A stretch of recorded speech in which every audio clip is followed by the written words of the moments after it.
Hola,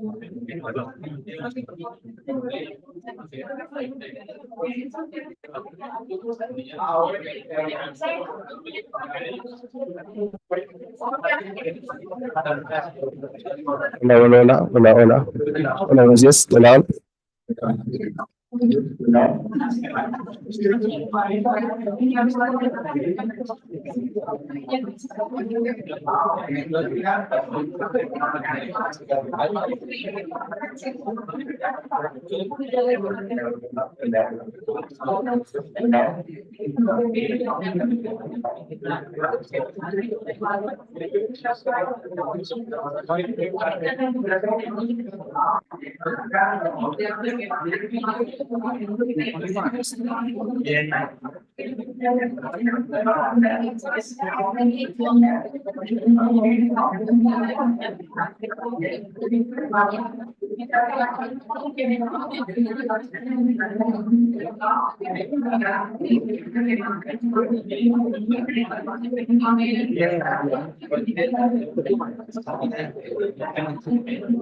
Yes, you will have a cost in a bit.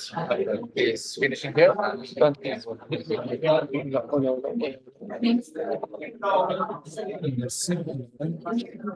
Hola, hola, hola, un, dos, tres. Hola, hola, hola. Yes, you will have a cost in a bit. Is finishing here. Coordinación. Sí. A ver, quedas escuchando. Hola, hola, dos, tres. Son las personas que están Hola, hola, hola. conectados. Sí, no, es que estás transmitiendo en YouTube por ahí.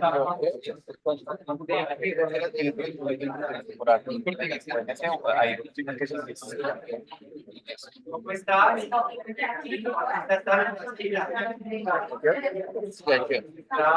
Sí, la silencia acá en YouTube, pero acá les para que nos escuchen.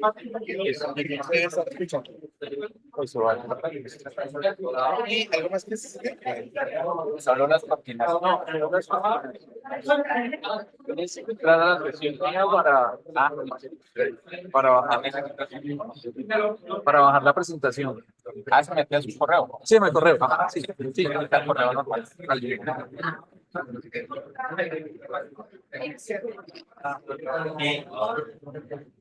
Me voy a admitir ahí.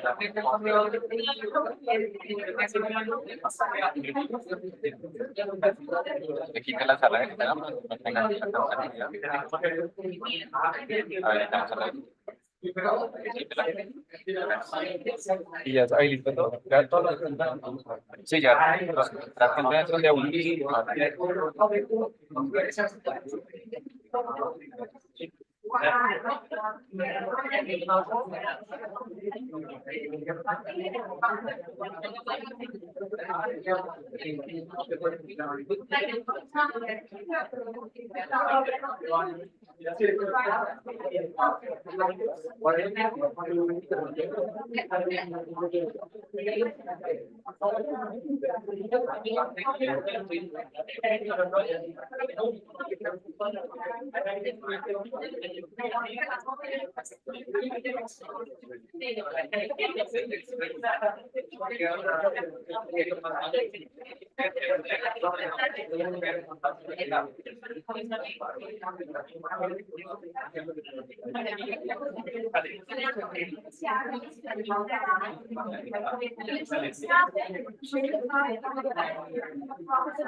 Anything else?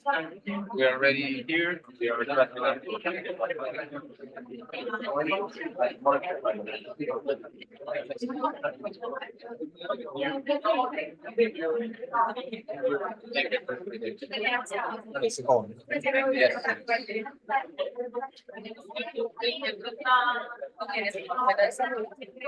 Ok, cualquier cosa, pero sí es dependiendo de clases.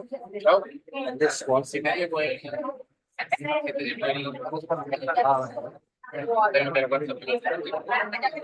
Bien,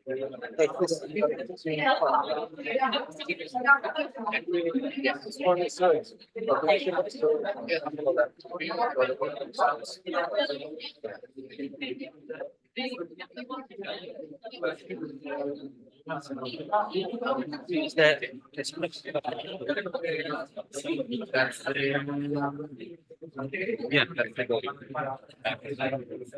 Pues, no, no. ¿Cómo se apaga ese frente? O se mutea.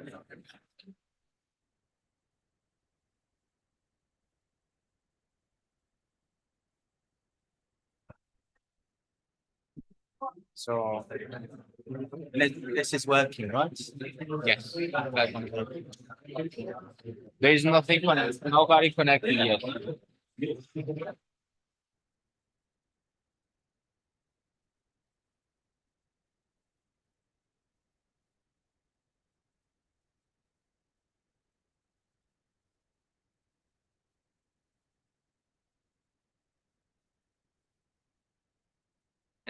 ¿Se puede poner para que amplifique la voz o solo para Zoom? Solo para Zoom. Only Zoom. Pero si necesita uno para amplificar, se lo pongo. We can do another one. Pero es otro micrófono, ¿sí? No, otro. No. Es otro, totalmente diferente. It might help because this is just for one person. Yes, but we. Yeah, what's up? My voice. Si se está captando. Podemos traer otro para amplificar. Claro que sí. Yo también quiero saber si el si está escuchando bien. Hola, hola, hola. Sí. Y también. Perfecto. Ya lo.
Yeah, I have a slide.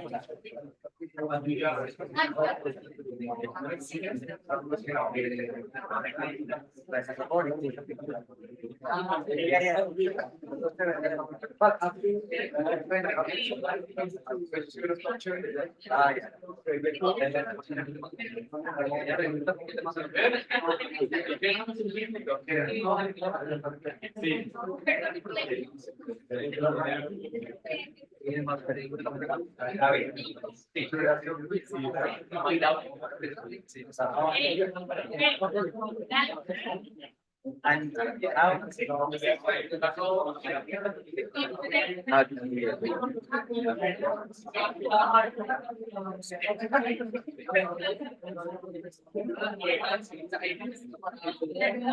I've read this the presentation. Yes, there you go.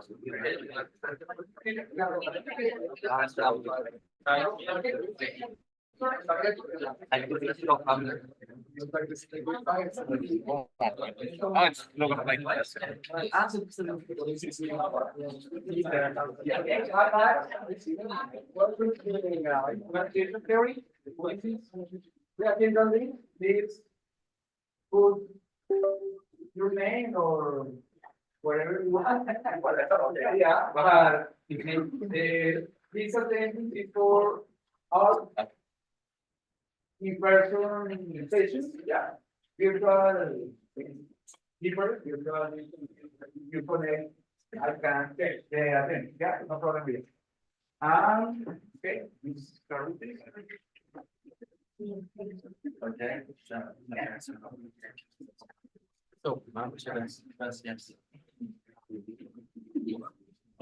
Simon is our teacher. Simon, let's yours. All right. Okay, good evening, everyone. Thank you very much for being here and joining us. It's great to see you all in the room. There's obviously not quite as many of you as we thought. So some, I think, of the original group have gone to work with Omar. But we're going to try to keep quite a lot of similarities between the two streams of organisation theory. So if you do have colleagues who are taking the other course, it should be very similar to this one. So feel free, for example, to discuss the cases with your colleagues in the other course. I'm a bit overwhelmed with technology at the moment, so I just need to get used to the theme. But we're going to kind of work to this agenda today. So as you might expect, we have some introductions. So we'll both introduce ourselves, and then we'll have an icebreaker whereby you'll kind of divide into groups and talk a bit more about your expectations for the course.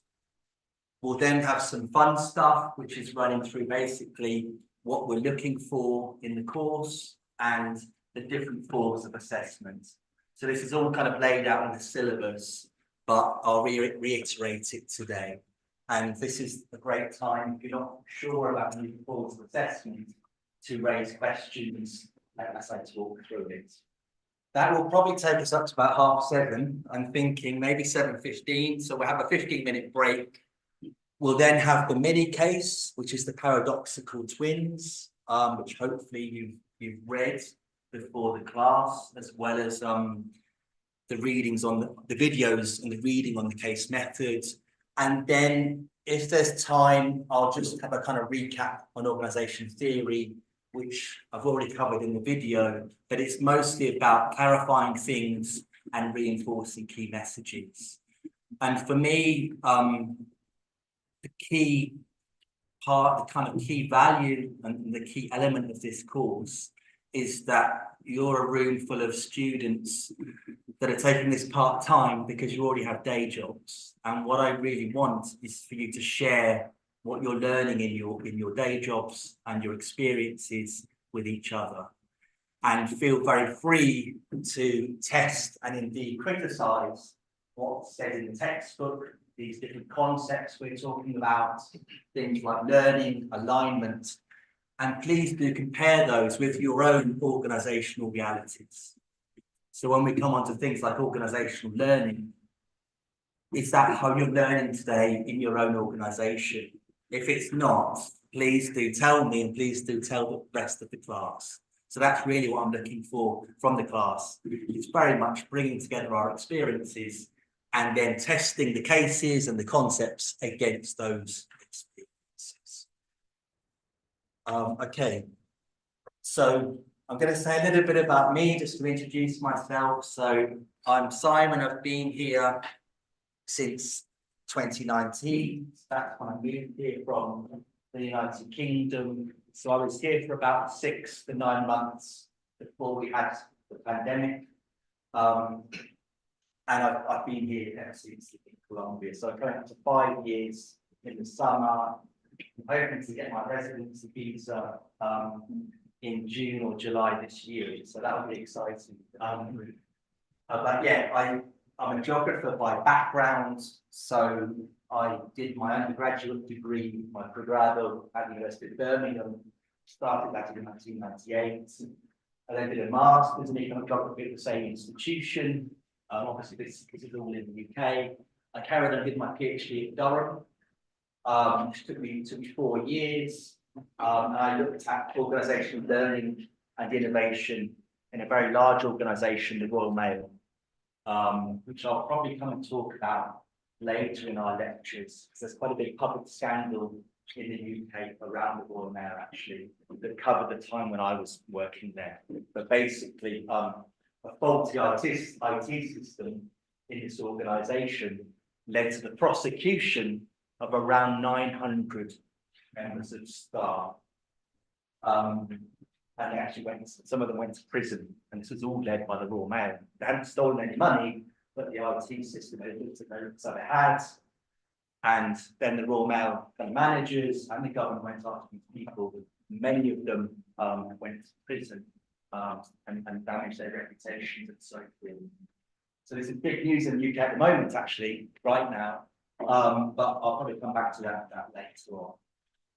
So after finishing my PhD, I went to the University of Cambridge, did my first postdoc at the Judge Business School, where I'm still a research associate to this day. And I looked at interfirm networks, another big British institution, the British Broadcasting Company, and also interfirm networks in the wine industry, which was a more interesting way of spending that summer. So I did interviews with various owners of vineyards and tried to learn about how do you make a good bottle of wine. So historically, England wasn't really well known for good wine, but they started to do better in international competitions. And it was basically how we're doing this, how we're learning how to do this. And a lot of the answer actually came down to the development of strong learning networks with northeastern France, the Epernay, the Champagne region. So learning networks between the UK and France. In 2008, my research interests shifted quite a lot. So during my PhD, my father actually died. He died of cancer. And it struck me that when he died, there were a lot of challenges around organisational learning. So not only the reasons why he died, I think, but more importantly for me, the organisational response to his death and lots of barriers to learning, basically. So a lot of the things I learned in my PhD about organisational learning, I wanted to start to apply to healthcare in the UK, because I saw a lot of failings in the health system. And I'm basically looking at health systems ever since. So starting with the NHS, at London School of Hygiene, Clinical Medicine, and then went to King's College London in 2010, University College London in 2012, and then before coming to Columbia, I was a senior lecturer in health policy and organisation at the University of Manchester. Do the arrows. And basically, yeah, apart from kind of teaching organisation theory and being the director of the organisations area here in our faculty, I'm looking at health systems. So, for example, I led a major study looking at how the health system tried to adapt in Colombia to the challenge of COVID-19. And we did various interviews, 118 interviews with various stakeholders during 2020 to understand how the health system adapting to actually try to take care of patients with this novel disease, this novel coronavirus, COVID-19. So I'm still interested in health systems. I'm a qualitative researcher. I'm doing lots of kind of research in that field up to today.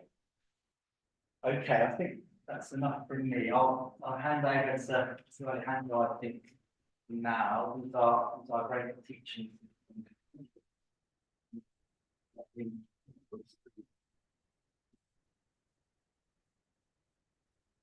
Okay, my name is Alejandro Reyes. Nice to meet you. Before my self-presentation, I remember some things that is important for all class, for you this class. Yes, the first is today we have a song transmit with song. If you need, because you can come in the class, it's important that you send email and hey, I need you transmit displays and so on. No problem with that, but the attendance, fine, yeah. You can receive the class, but you lose this attendance. Yeah? The attendance class is important because if you read how many that you can appear. 3, yes. It's important. This. The attendance is important. It's only for in-person class. Only 4. Try to come. Yeah, it's important. For the interaction where you colleagues, it's important, and we have other for virtual class. These classes is important because the attendance, I have the attendance.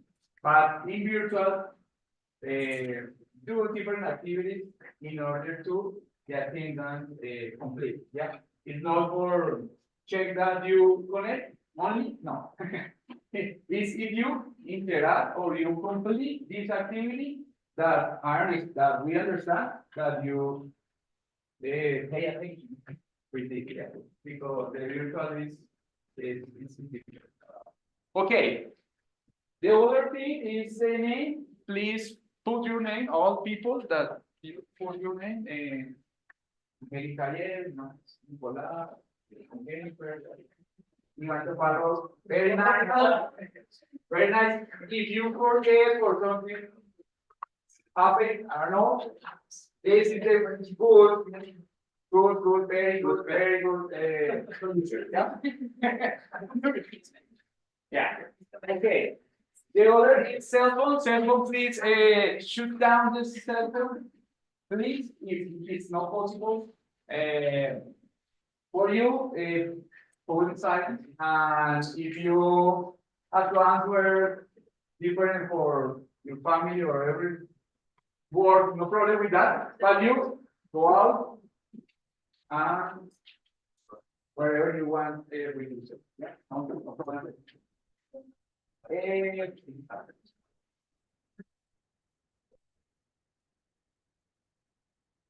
Other thing is participation. No, the participation rate is important. Please try to participate. We understand that the language maybe maybe you feel scared because all people.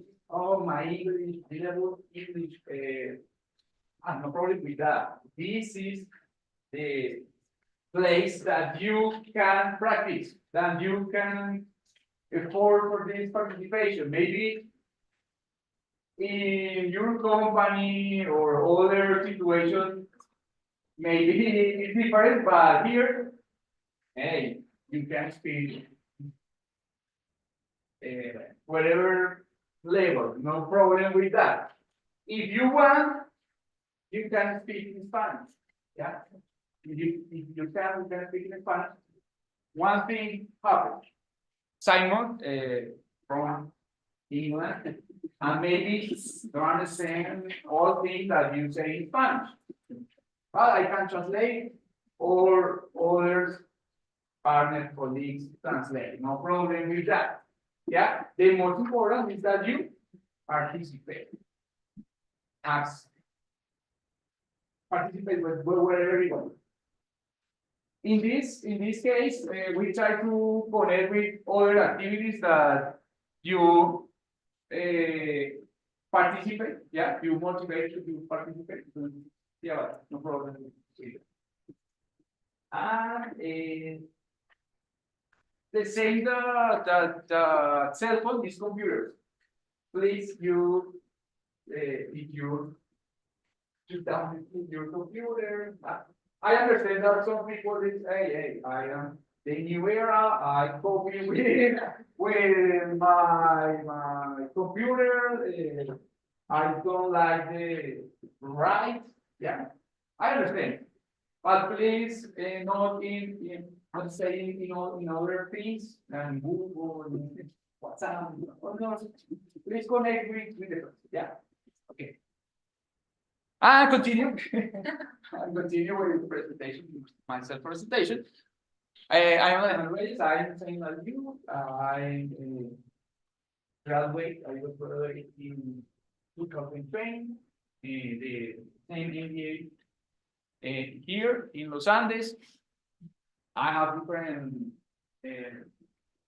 different diplomas, labor marketing, my emphasis is commercial emphasis, with commercial sales in different things.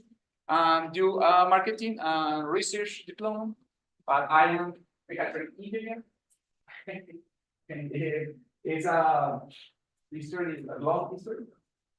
But my family, I was born in Cali, and my family lives in Cali, and my sister lives in the United States. And I married. My wife, 4 years for 4 years is for my girlfriend because the last year married. Yeah, but the new for this. And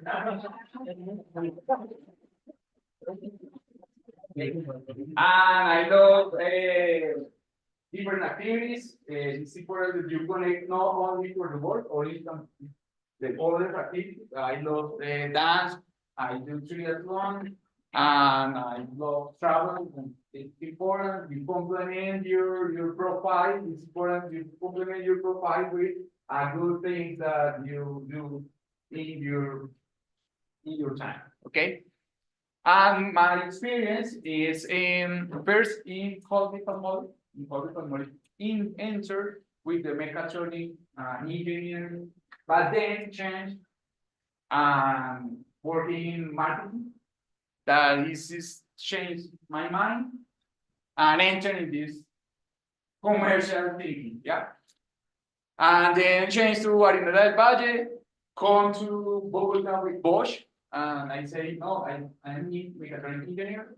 I try to connect and I try to apply my mechatronic engineering with marketing, but the technology problem. Yeah. Connect with Bosch, entering Bosch and product manager, and then in sales. And currently I work in Gimica in General Motors. And Gimica is a bus and trucks division. In current I work in sales. Yeah. But I have other thing that is I am entrepreneur because my family, my father's family work with trucks, and I enter in this business, and I buy trucks, and I understand what happens with you entrepreneur. And my father support me a lot for the center, but entering in this case. And my other profile is coaching experience. That's a mentor for rescue management. Rescue management is activity for this faculty for the pre-grade, and then support different companies.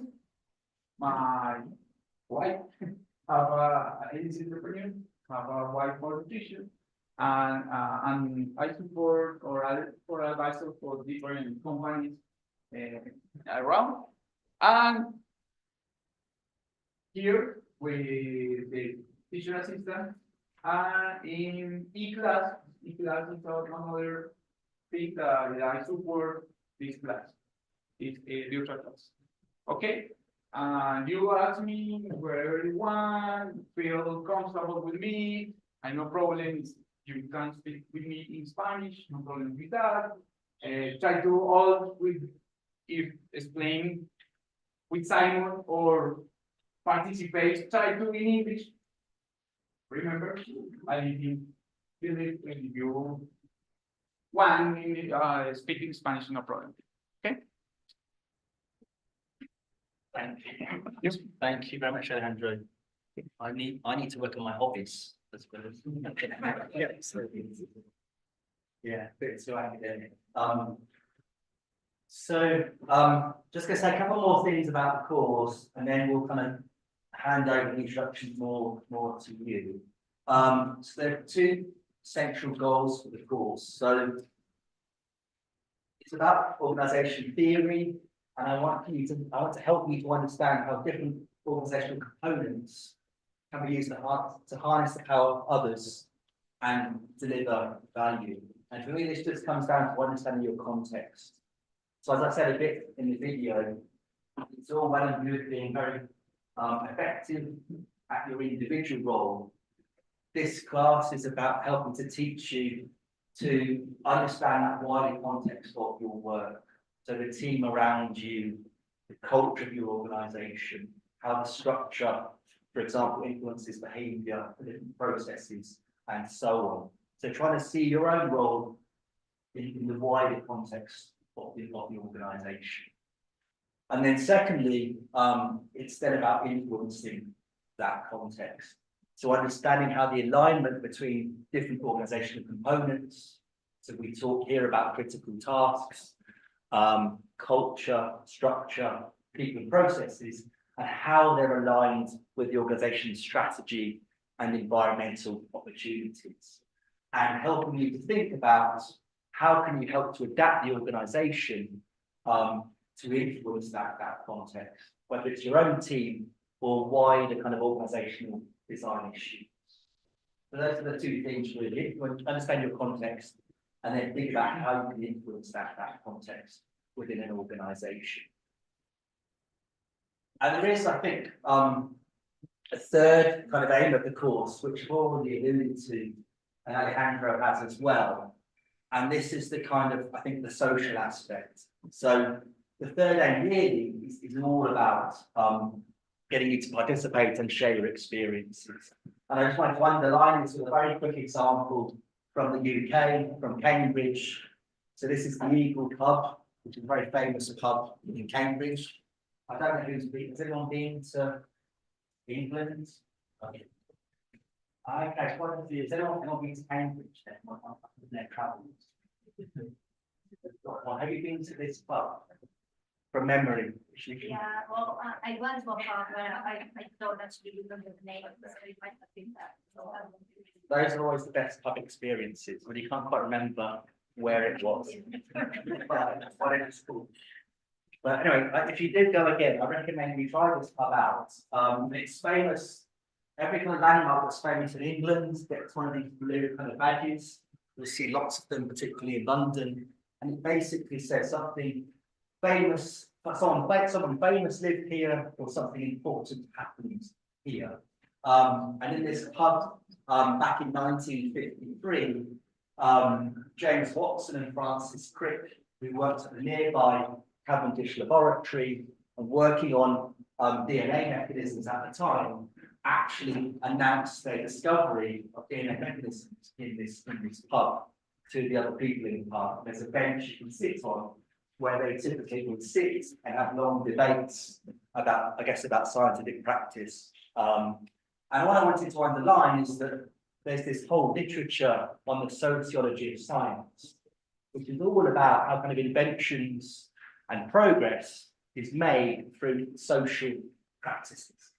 So in laboratory physics as well, you hear about members of the team go running together, go jogging in the fields around laboratories, actually sharing ideas and creating a buzz around their projects and experiments. And this has been well documented in lots of literature. So as you're doing your MBA, yes, it's partly about kind of understanding the logic of these cases and how to kind of reason around the dilemmas that you'll be presented with in each case. But I think more importantly for me, it's about social practices and learning from each other and creating something new, hopefully together, with up to kind of 40 of us in the room. So I do encourage you to socialise. You don't have to go to a pub, you might go to a coffee shop, but do get to know very well your peers. And you're probably facing common challenges in your organisations or indeed your own careers. So do use the opportunity to learn from each other. And as Alejandro talked about line, I think this is very much a safe space. So feel free to kind of express yourself as you would like and use this opportunity to speak up, because you're not going to get punished here for doing that. We learn from making mistakes and learning from our mistakes. So feel free to use this space for that purpose. And this just underlies that idea. Really, this is just a paper from economic geography that influenced me quite a lot.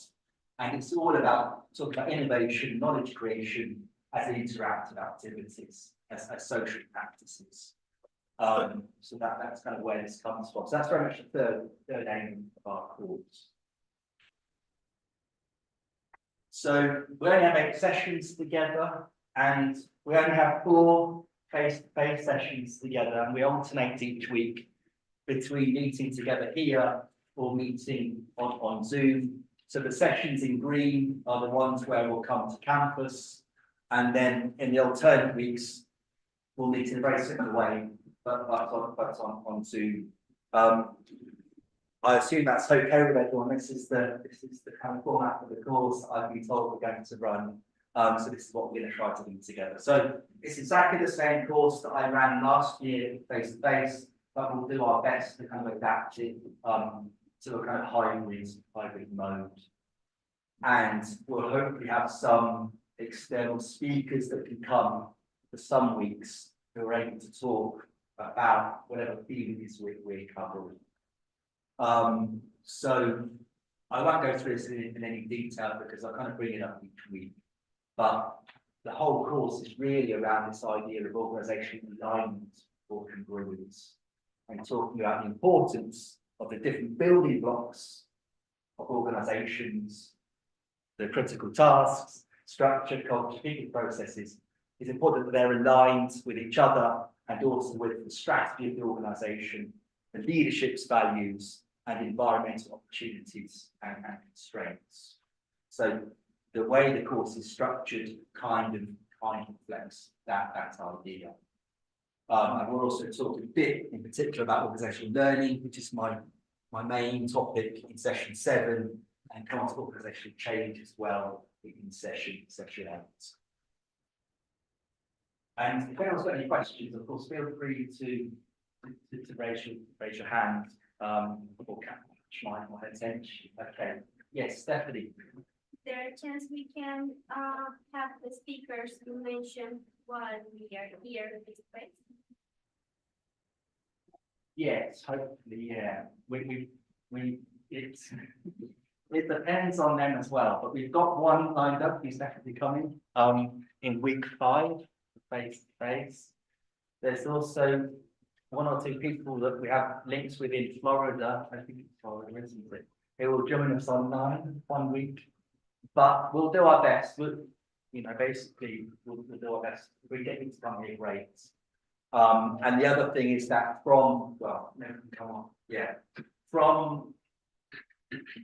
so I'll come on to forms of assessment later, but just to kind of highlight right now that you will need to form groups, which we're going to do shortly as our kind of activity. So we're planning to have 8 groups. There'll be 6 groups with 5 people in, and then 2 with 4 here. I think you've got 38 students. And one of the forms of assessment where 25% of your grades is a peer seminar. And this is currently the logic. We would love to have them all in the face-to-face sessions, but it's a bit difficult to cram them in. So it's going to be a bit of a lottery as to whether you're presenting face-to-face. So we'll have the first 2 groups presenting in week 5. So the second half of the course, we give you some time to prepare your presentation. And I'll say more about the content a bit later. And then from then onwards, we'll have 2 presentations per week on that week's topic. So groups 1 and 2 on networks. 3 and 4 can be any topic because we're talking about congruence that week. So you might want to talk about cultural structure, for example. 5 and 6 about learning, and then the final 2 groups, because there's just 4 of you in each group, we give you a bit more time to prepare. You'll talk about change. But it's probably a good time now to actually try to create those groups. Okay. Okay. Okay, I have no list in this list. In this list, you put your group, the number of your group, yeah. But how you select your group? It's like a bingo, yeah. Okay. Simon, explain. Is that right? And then before. Okay. The first group present first. Yeah. The last one present the last. Yeah. But the 2 groups in the last one, it's only for 4 people. You remember in the syllabus? Do you read the syllabus? Yes. Okay. Okay. You. You read the syllabus, yeah? Oh. Okay. I don't appreciate you. Yeah. No. Other, you read syllabus. What do you want to ask? Nicolas, okay. No, Nicolas, you read the syllabus. Yeah. Okay. In the syllabus, the presentation, all people have to present 1 or 2 slides. Yeah. One slide, yeah. Okay. Right. Right. Okay. Nice. If you need in the last one, if you stay in the last one groups, it's only 4 slides. No, it's too short. 4 slides. Was it possible to present? Yeah. And maybe you do another slide. But the most important is the time of the presentation. And all people that present have grade. If you don't present, you don't grade. Yeah. Oh, grade is a big because the group have a grade and you no. Yeah. This is important. This is important because hey, you love this today, yeah. But then when the presentation, no, please, another, I do presentation alone and all. No, it's possible for the time, yeah. And it's important that you connect with this. Okay. It's the bingo start. Okay, Javier, don't come. Okay, and that's it. Laura Tatiana Bedoya. Okay, come here. Come here.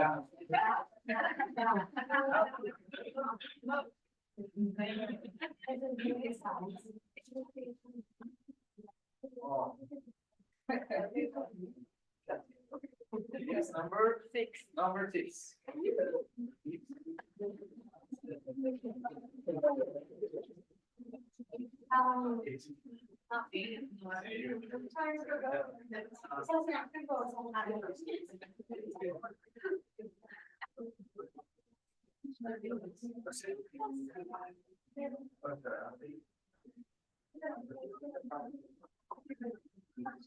Second is Daniel Mauricio Borges. Oh.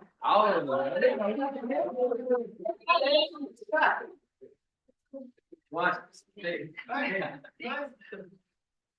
Oh, okay, nice.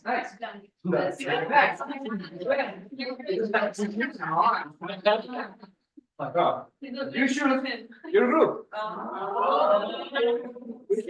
You should the number of group. Right now? Well, Right now, yeah. Depende de quién esté, va a decir.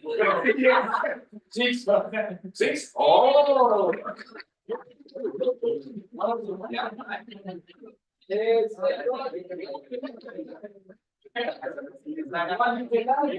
Juan Nicolás Botero, ¿qué es? Juan Nicolás.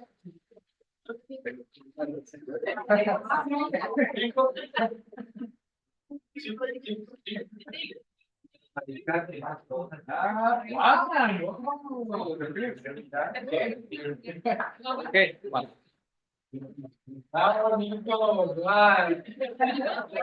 Here.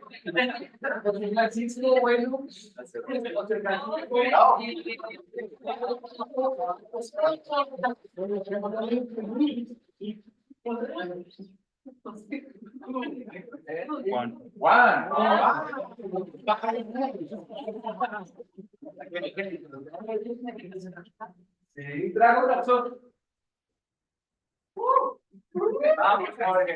El two.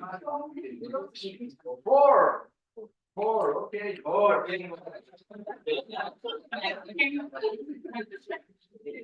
Felipe Bulla. Felipe Bulla.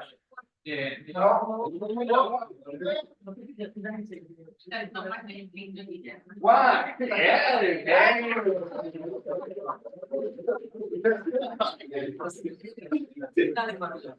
Diana Carolina. Diana Carolina. Yo quiero conocer. Me encantan sus sueños. Six.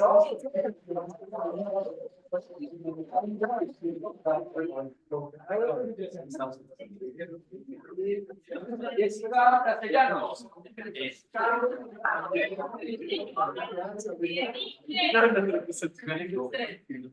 Tres.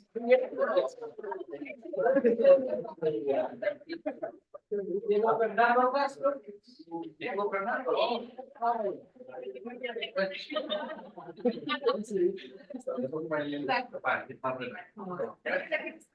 Seven.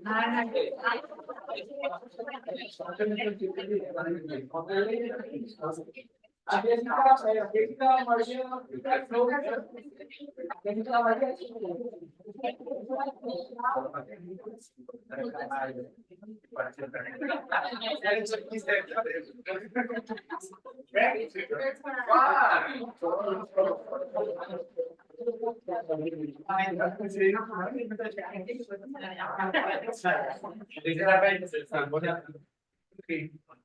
Group one, only four people and one scholar. You are Camilo Chaparro.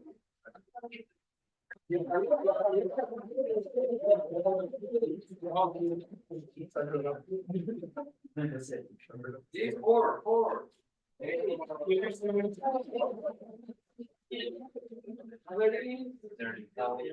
Alejandro Chávez.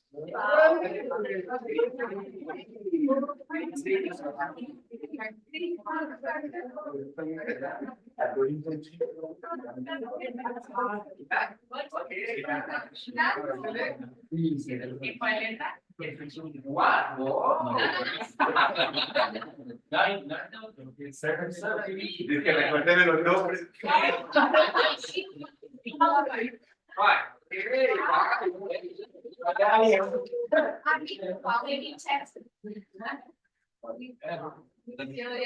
Lisa, por una. Yeah.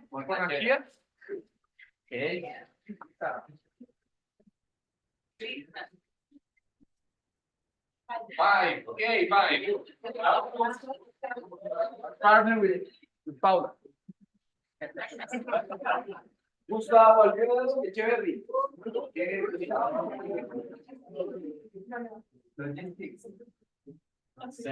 Seven, okay.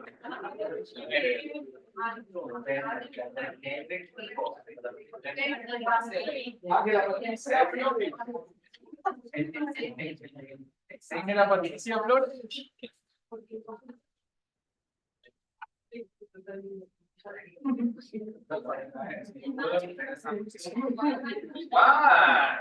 Okay. And this group, close. One is full. Yeah. Hey, one is full and you disappear. Okay, the another. David Esteban García.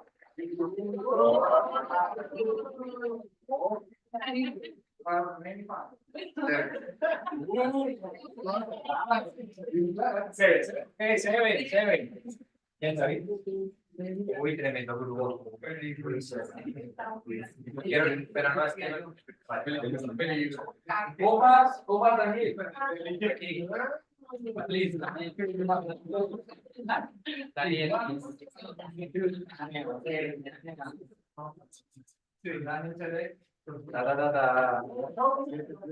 I know.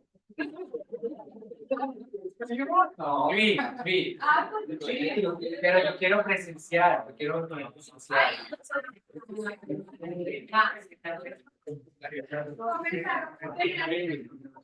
No, pero esas son problemáticas.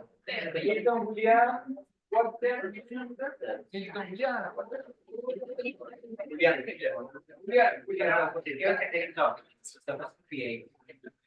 Four. Okay.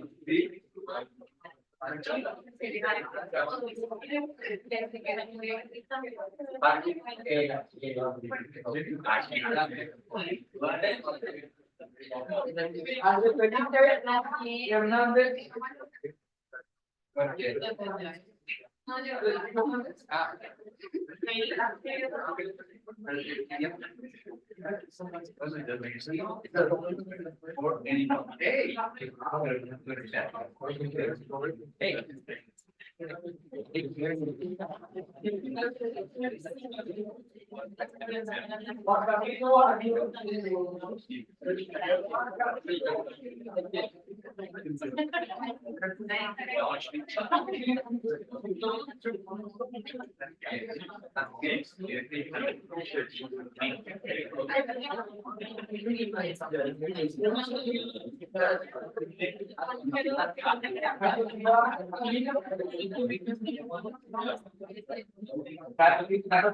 Jaramillo, ya.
Okay, group 6, full.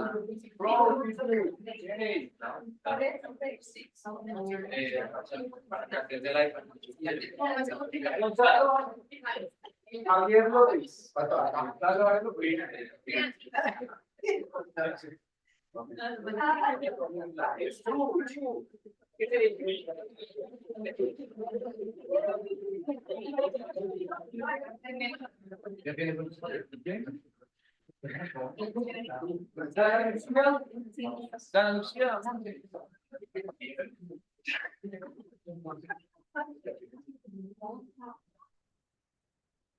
Sí, okay.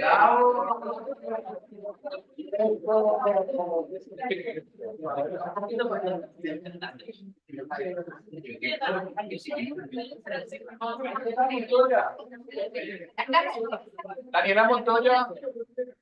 Daniela Montoya.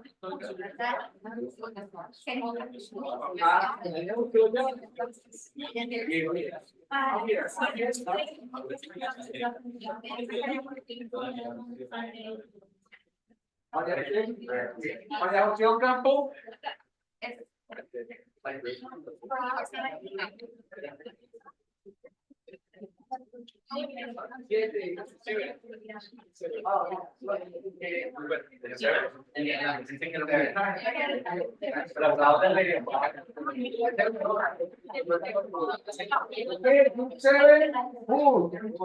Because it's only for this.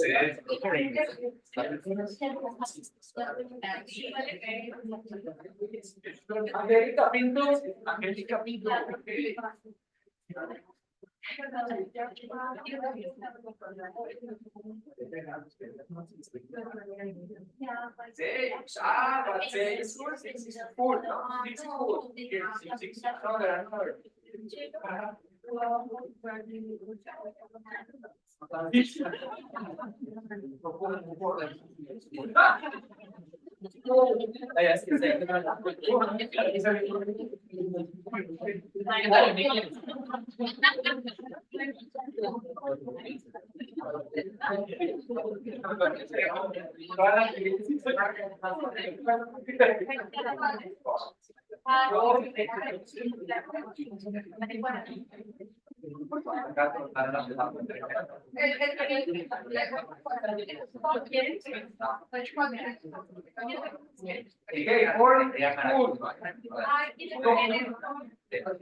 Okay.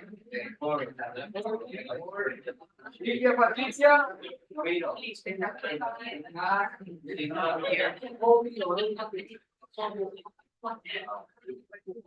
The people that over here is random. Yeah. Or we can pick for them. Oh, we, yeah, nice. Ayer.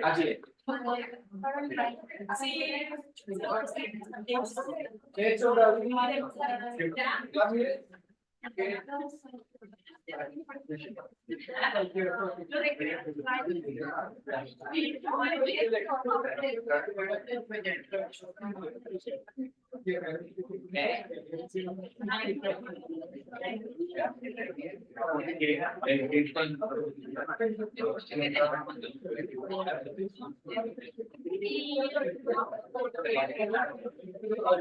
Silvia, Reina, Silvia, Reina.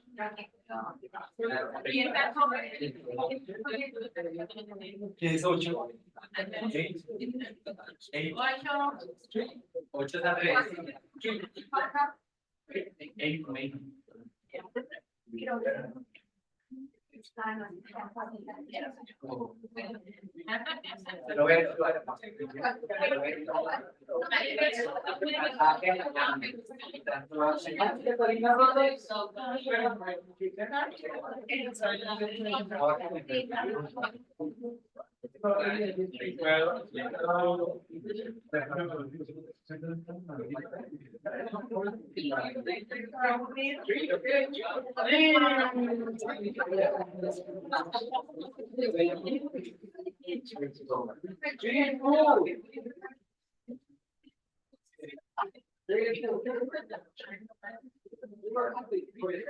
Nicolás Sierra.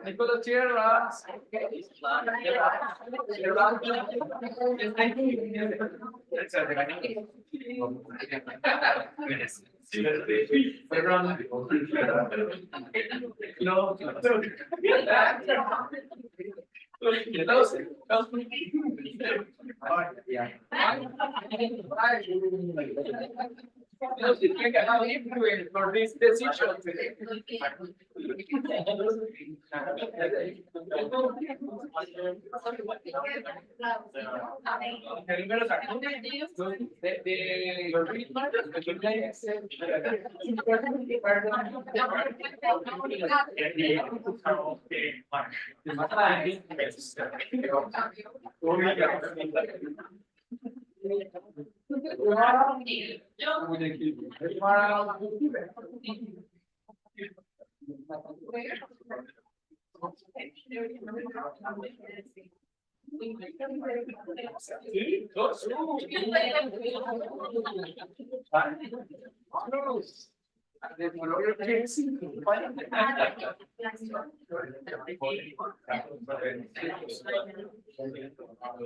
Jennifer Vargas.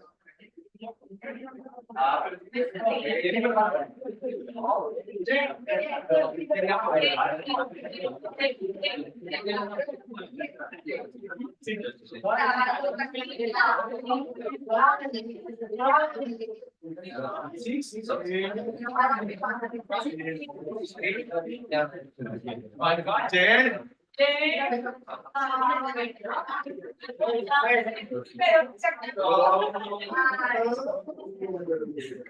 Estamos ready. Ivana.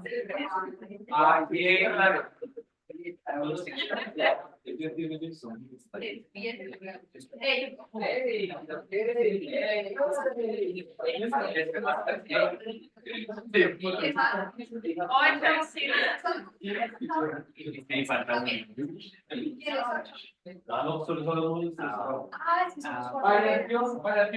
María Antonia.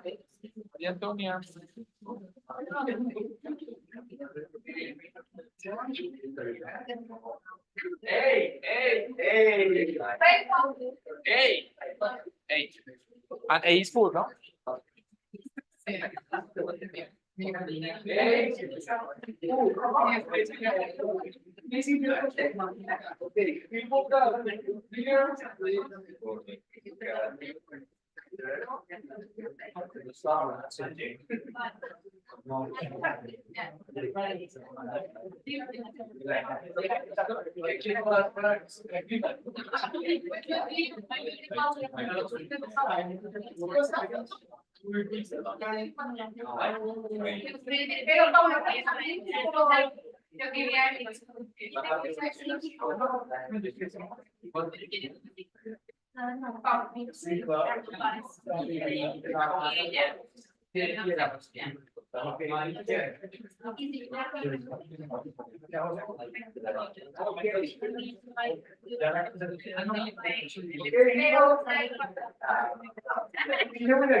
Stand up.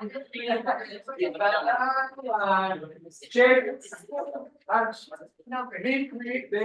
We meet with your group. Meet with your group.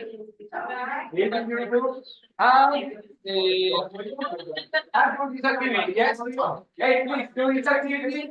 It's only 7 minutes for this or what? Or your clarity is possible, yeah. 10 minutes. 10 minutes. Yeah, maximum 10 minutes. Maximum 10 minutes for this. Expectation of your classmates from the group or from the other. For the classmates in your group. In your group. That's what you want from your group. Yeah, in your group. Expectation for the group.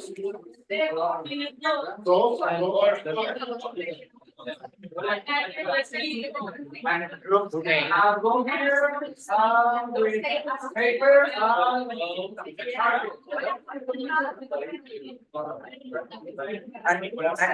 Let's correct everyone.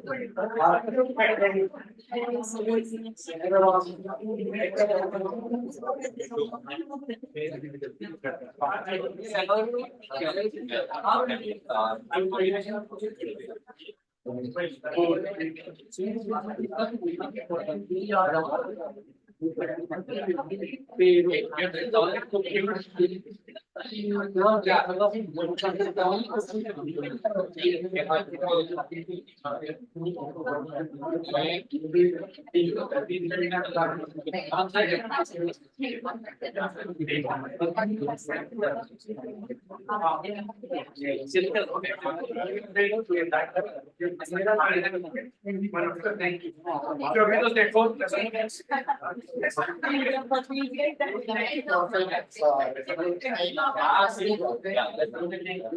Ah, soy sí, pero.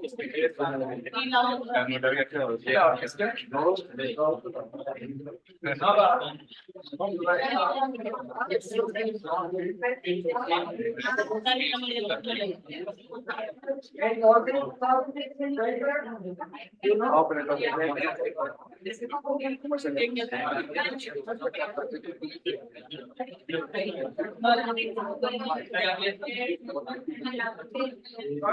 Gracias por escribir.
De pronto, sí.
Okay, guys, you're fine.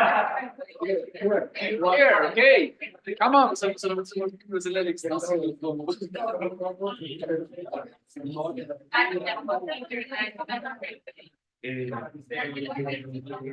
I got a question. We all have to be.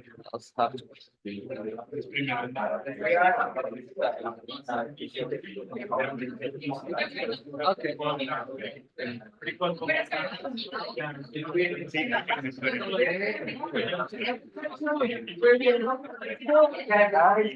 Guys. Hey, guys, pay attention to the picture. So we are the first group.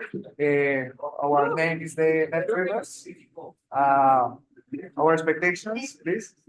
Our expectation with our classmate is to be committed. Assertive communication is really important too. Be creative, proactive, challenging, because we need to analyze, to do case analysis. So it's really important to be proactive and challenging each other and supportive. We have some expectations during the course that, well, we want to improve our business analysis skills, also our soft skills in terms of social skills, our interdisciplinary and multidisciplinary acknowledge and the way we can involve in our daily basis, and also our organizational strategy in terms of economic.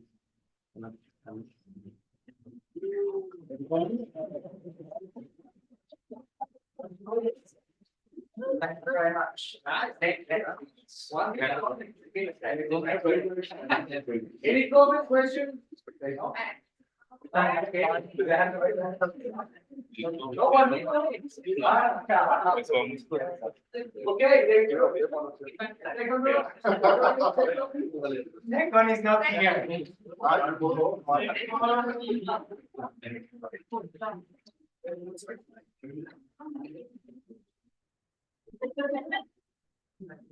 Okay, 2 minutes. 2 minutes to start. Okay, the name of our group is Network. Our expectation of our candidates basically share their experiences at their work, get engaged with what they share, and it's something that can help us to apply in our jobs too. And also to try to engage with everyone, like we have this banking experience, we have the manufacturer experience, and from my side is the technological one. And also there is one interesting thing, you're a well-educated man, so we hopefully try to learn from you. Yeah, pretty much. I guess you want to add something. The expectation for the course is to develop different tools to face different situations at the organizational level, and also to learn about the best and the most updated trends in different organizational structures, and also to apply those concepts that we learn in the class to apply it in the real life.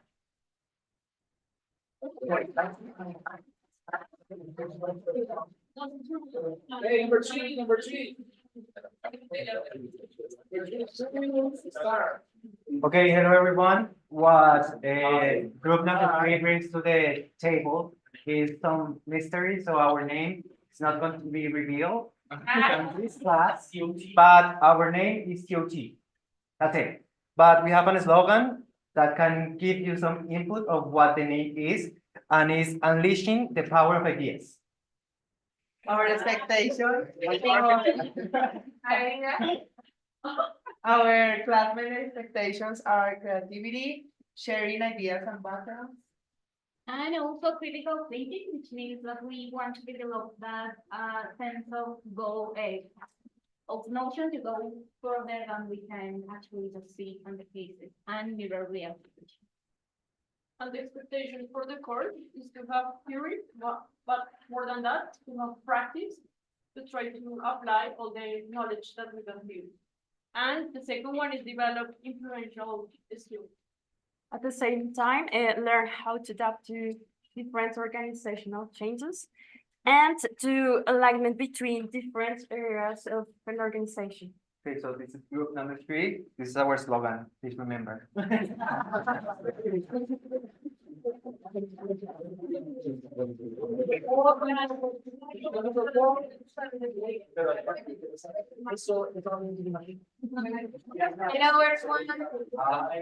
Hi, we are group number 4. Our name is Happy Culture. The expectation of the course is first networking, meet people and know about your personal knowledge and your professional knowledge. Learn from culture behavior and be able to build efficient organizational structures, and try to apply that in our companies and enterprise. And the expectation from our classmates is to learn from the challenges that you all face in your real life, to develop skills from the interaction with you through coffee meetings and brunch and so on, and to acquire knowledge from our work experience that we can share. And that's all. Five.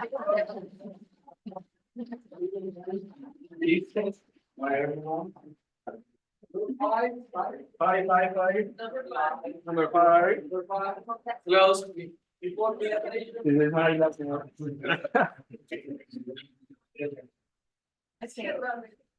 Okay, start. Hi, everyone. We are the international organization.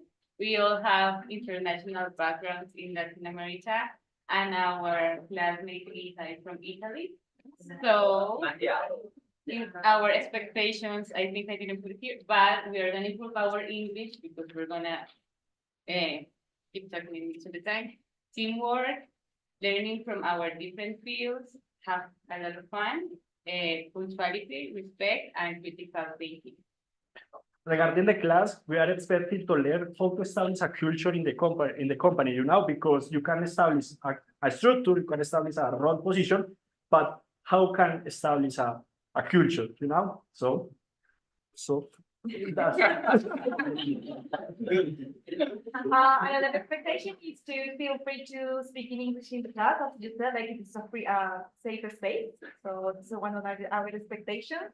And also about the case that we are going to study, so to be from different industries and sectors. That's it. And I think the most important one is to have fun.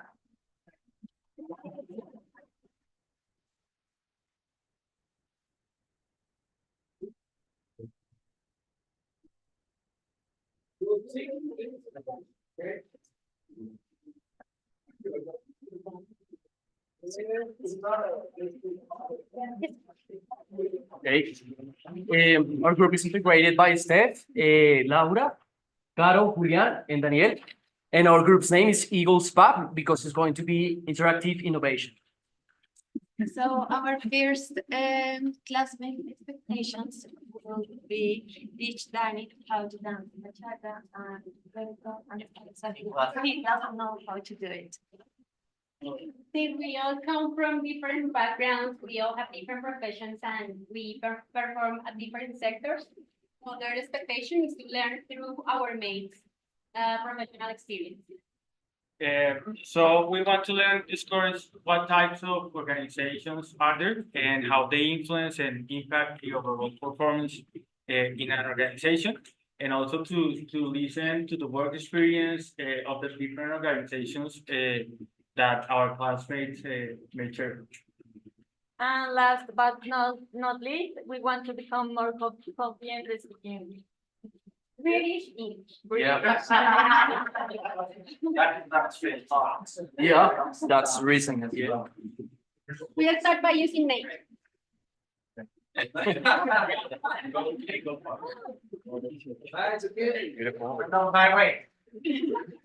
The last class.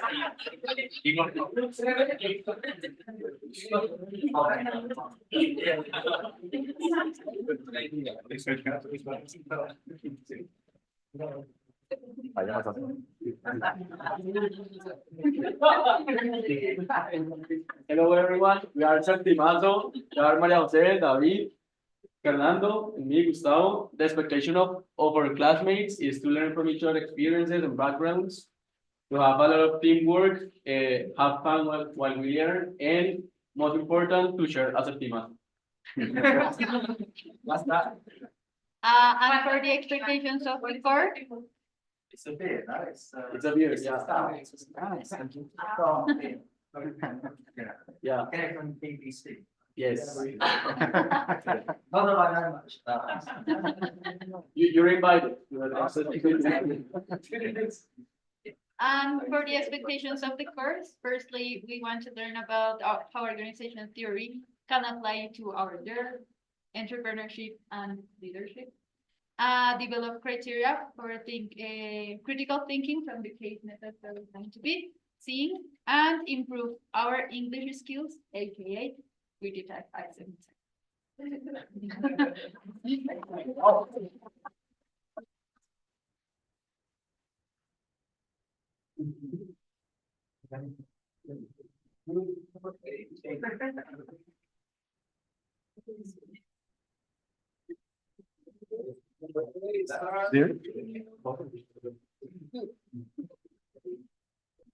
So, hi everyone.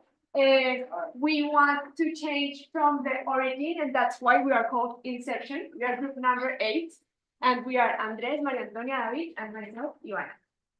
Well, the expectation of our classmates is rare to have different points of view, to bonding, to create, and we have support each other.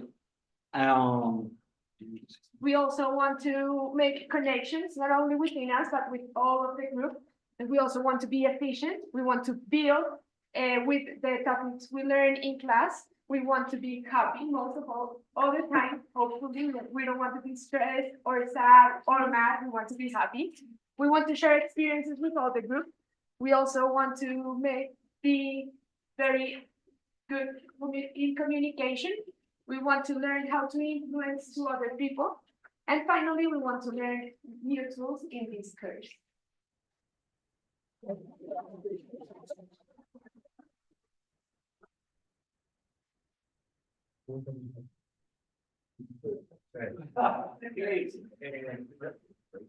Okay, thank you guys. Take a break.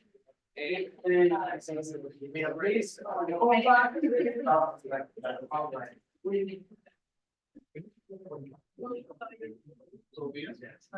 Okay. Come back in 7:45, 45. Only 15 minutes, only 15 minutes, yes? For your official, hey, recommendation. For your official presentation, take advantage of the time. 2 minutes. Use 2 minutes, okay? All truth, only use 1 minute. Yeah. And in official presentation, you have a break. It's important that you take advantage of time. Yes. Don't waste the time. Because all people have to present, but take advantage of time. If you finish with 1 minute, if you have 2 minutes, hey, you can improve your grade. Yeah, it's important. Okay, 15 minutes for break. Thanks a lot.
No, maybe este más se nos esquiva el lado.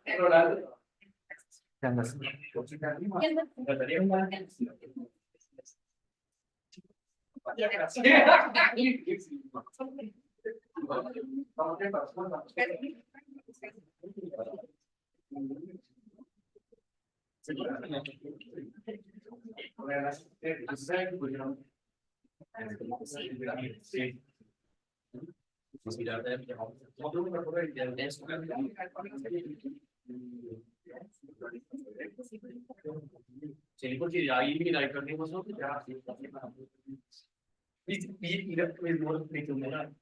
Ah, sí, es mal, yo lo sé, como amarillo, medio amarillo. No, disculpa. Tengo una gente que escriba normal, ¿no?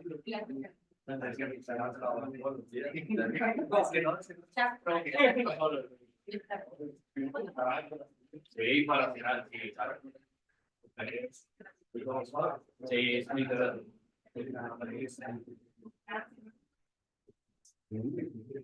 Y sí, sí, sabe hablar de tus ansiedades.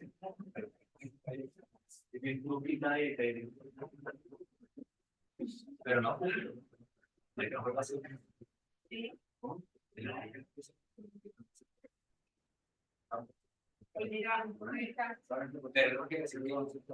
Ah, no.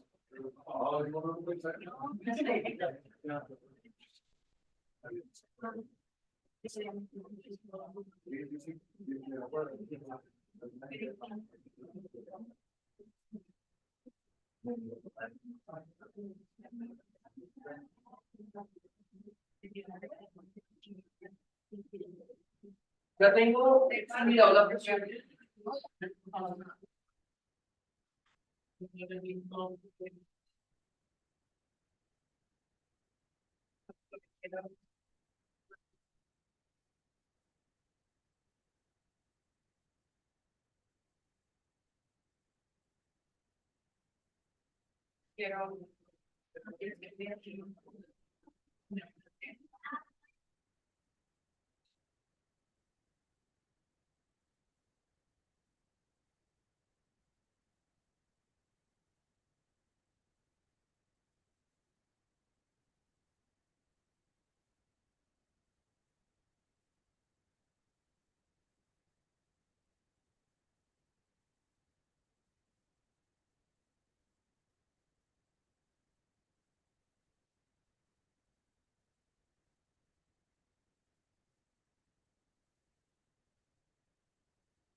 Sí, claro, está bien.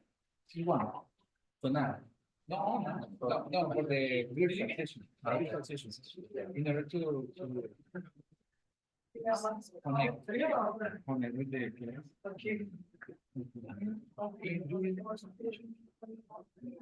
You maybe can appear slide. Complete something.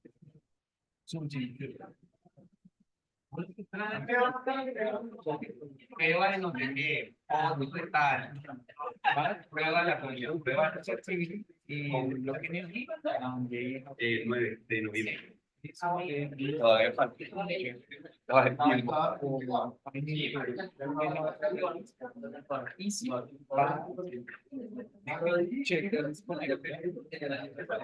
So we can meet.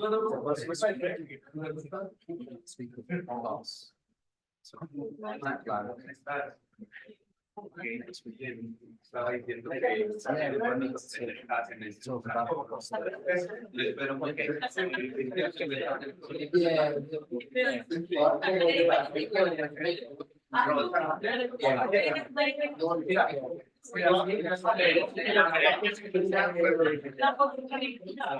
I can send it. Es lo mismo, pero cuando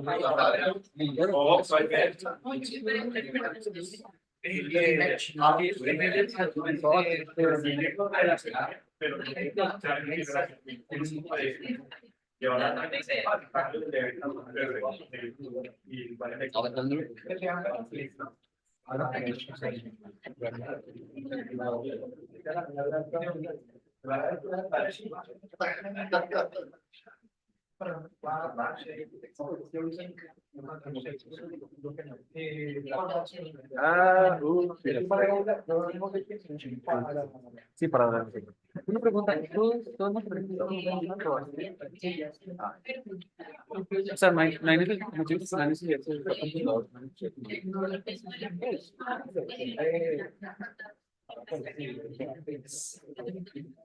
claro, pero la mayoría va a estar.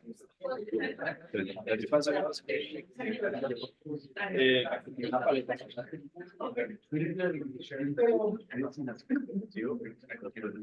Pero bueno, dejaré la pasta. No,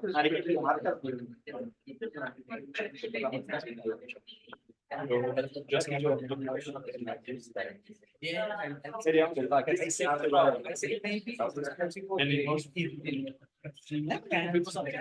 pero es que de pronto ayúdame para que pase no la siguiente 22 y hacemos yes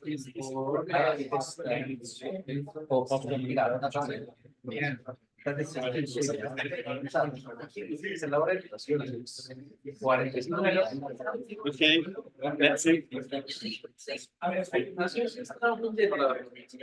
Okay. No lo van a pasar.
Una chivita, una chivita.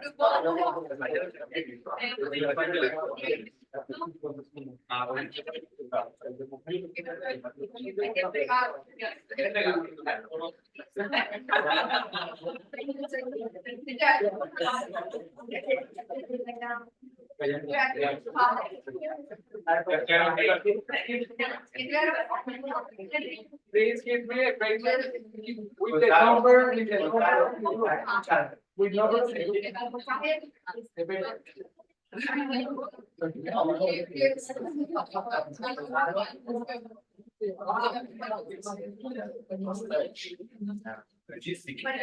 Okay, everyone, I think we'll make it start again, please. So that we can get home at a reasonable time today. So I'm going to run through the course logistics. That's the plan. And then after that, we're going to come on to the mini case. So I don't want to spend too long on forms of assessment because we're a bit pressed for time. So I'll kind of I'll go through it in outline, and I think where there are questions, that might be the best way to kind of guide the discussion of the assessment, so I can respond to particular questions or queries that you might have. So assessment is divided into 4 parts. Part of your grade comes from your individual performance, so your participation in the class, and the weekly written case analyses.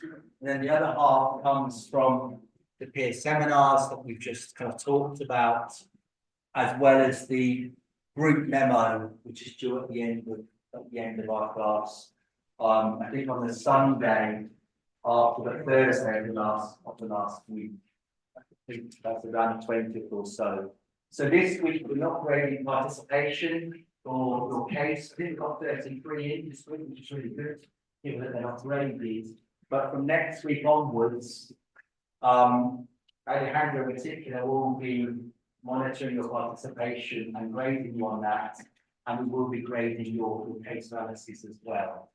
So do take those seriously ready for next week. And every week, the written case, which is just a page, which is obviously based on the topic for that week, will be due by Wednesday midnight. So basically the night before class. That will be the format throughout the weeks. If you have questions, please do raise the hand.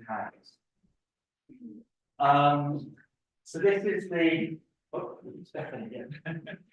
Is there any specific template for the reading case analysis or just a one page with our analysis? There isn't a template. Every week we do have guiding questions. So I think this is the three kind of sub questions on the case methods. Every week there'll be guiding questions. Most weeks it's a Harvard case. So please do answer those questions.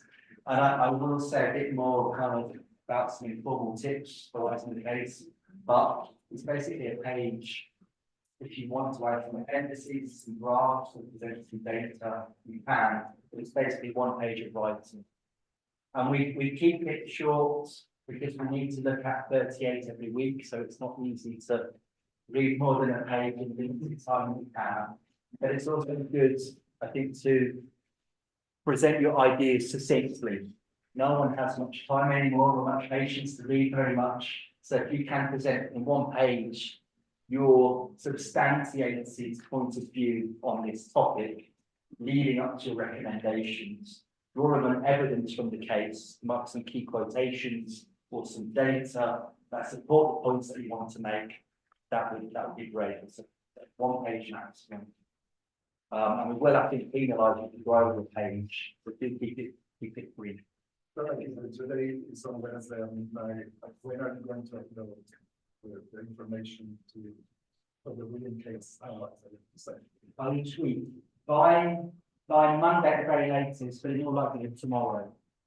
So probably tomorrow I'll send out the materials for each week. So they're on Block Me already, you just have to open them up. But I will do some maintenance around Block Me. So we'll always upload the slides from the class. And then I'll send an email very similar to last week, probably each Friday to tomorrow. So if you want to work over the weekend,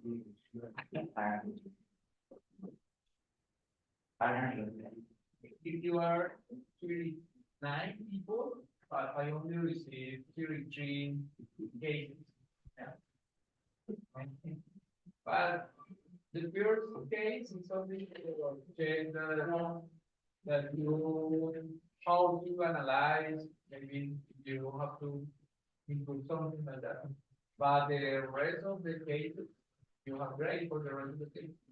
And it's important because it's a grade that is heavy grade. For Like pass some inputs based on the first yes, you receive first grade in the next class. You receive this grade, yeah, and you analyze and say, oh, okay, I did great, or I did Based on the first assignment that was already, are you going to send us like an input that is like one that we should improve? I recommendation. I write for you or for something recommendations, but it's your recommendation because you have a structure for the classification, the grade, the last one. The last one. Put the last one in front. No, the one the previous.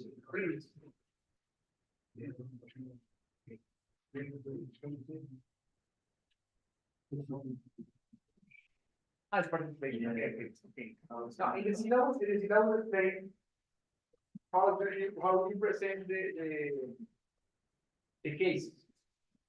It's important you analyze the case and you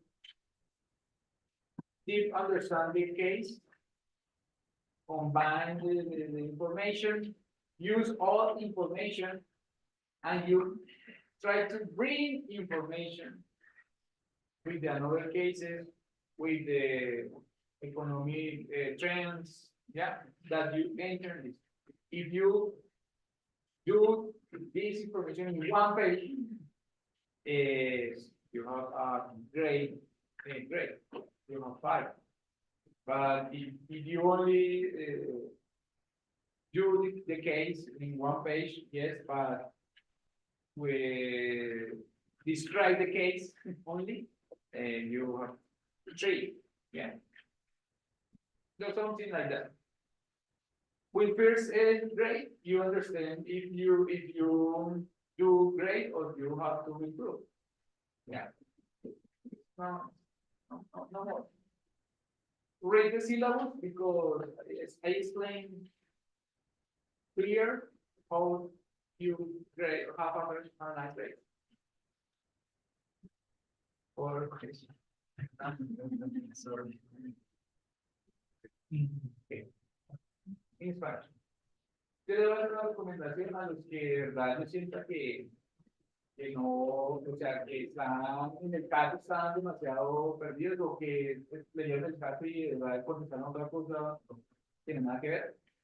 Es en este, ¿sí? Como para alinear. Pero el resto, sí, agradezco que ustedes lo lean el sílabus y es entre ustedes más cosas traigan y conecten muchos datos, pues es lo más importante. Y que se sientan que ustedes entendieron y traen cosas, conceptos interesantes. Pero en el sílabus está escrito cómo es la rúbrica, se llama. La rúbrica, estoy buscando la palabra. La rúbrica exacta, cómo ustedes la obtienen para obtener 5, para sacar el 5, pues ahí está.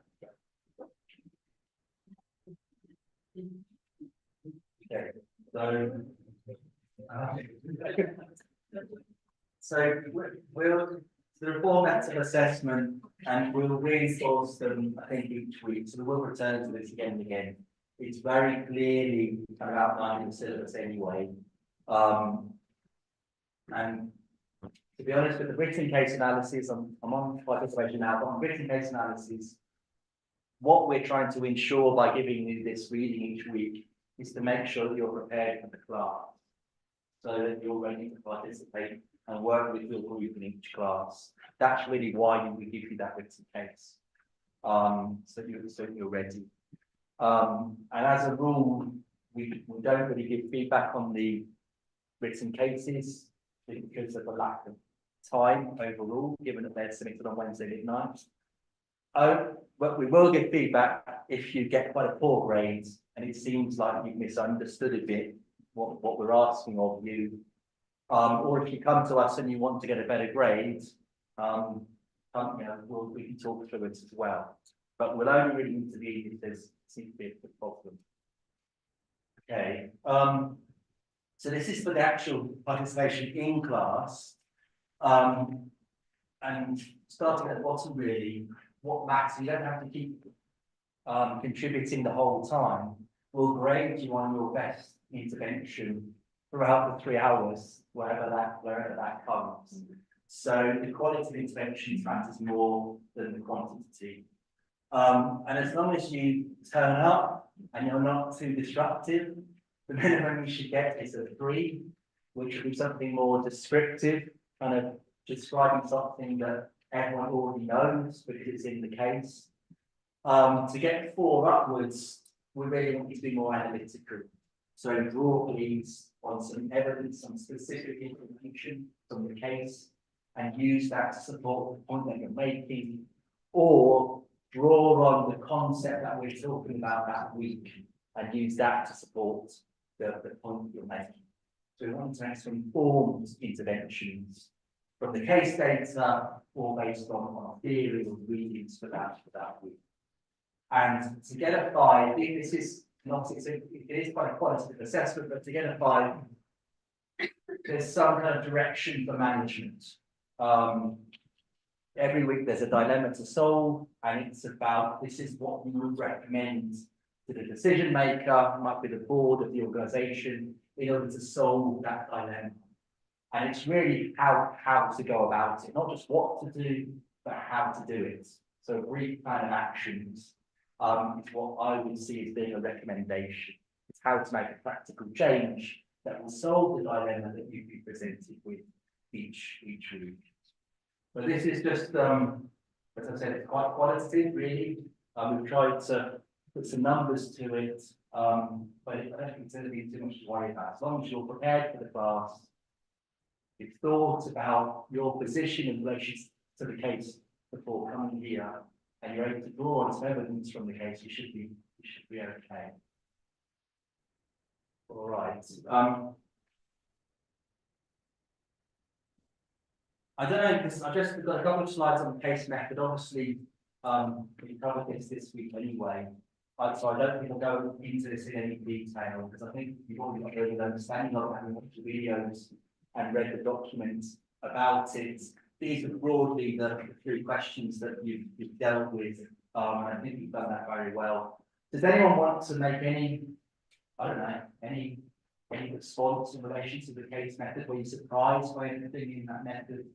Do you think it lacks anything? Is there anything you want to say? Got 2 points here, maybe Jennifer, and then Daniel.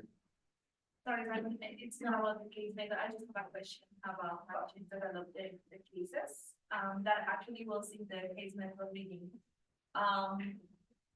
It's supposed that we shouldn't go to the website and shouldn't go like to get further information that it's in the case. But it also says that it's good to search and maybe cross data and looking for financials and maybe. So I just want to be clear about. Yeah, the cases have a lot of information. Yeah. Search and bring another information is it's nice because the cases have a lot of information. It's important that you analyze and process the data. And if you bring another information, it's excellent, but they complement this information. But if you analyze that in this information, you need another, it's because you didn't understand this case. Yeah. What's that?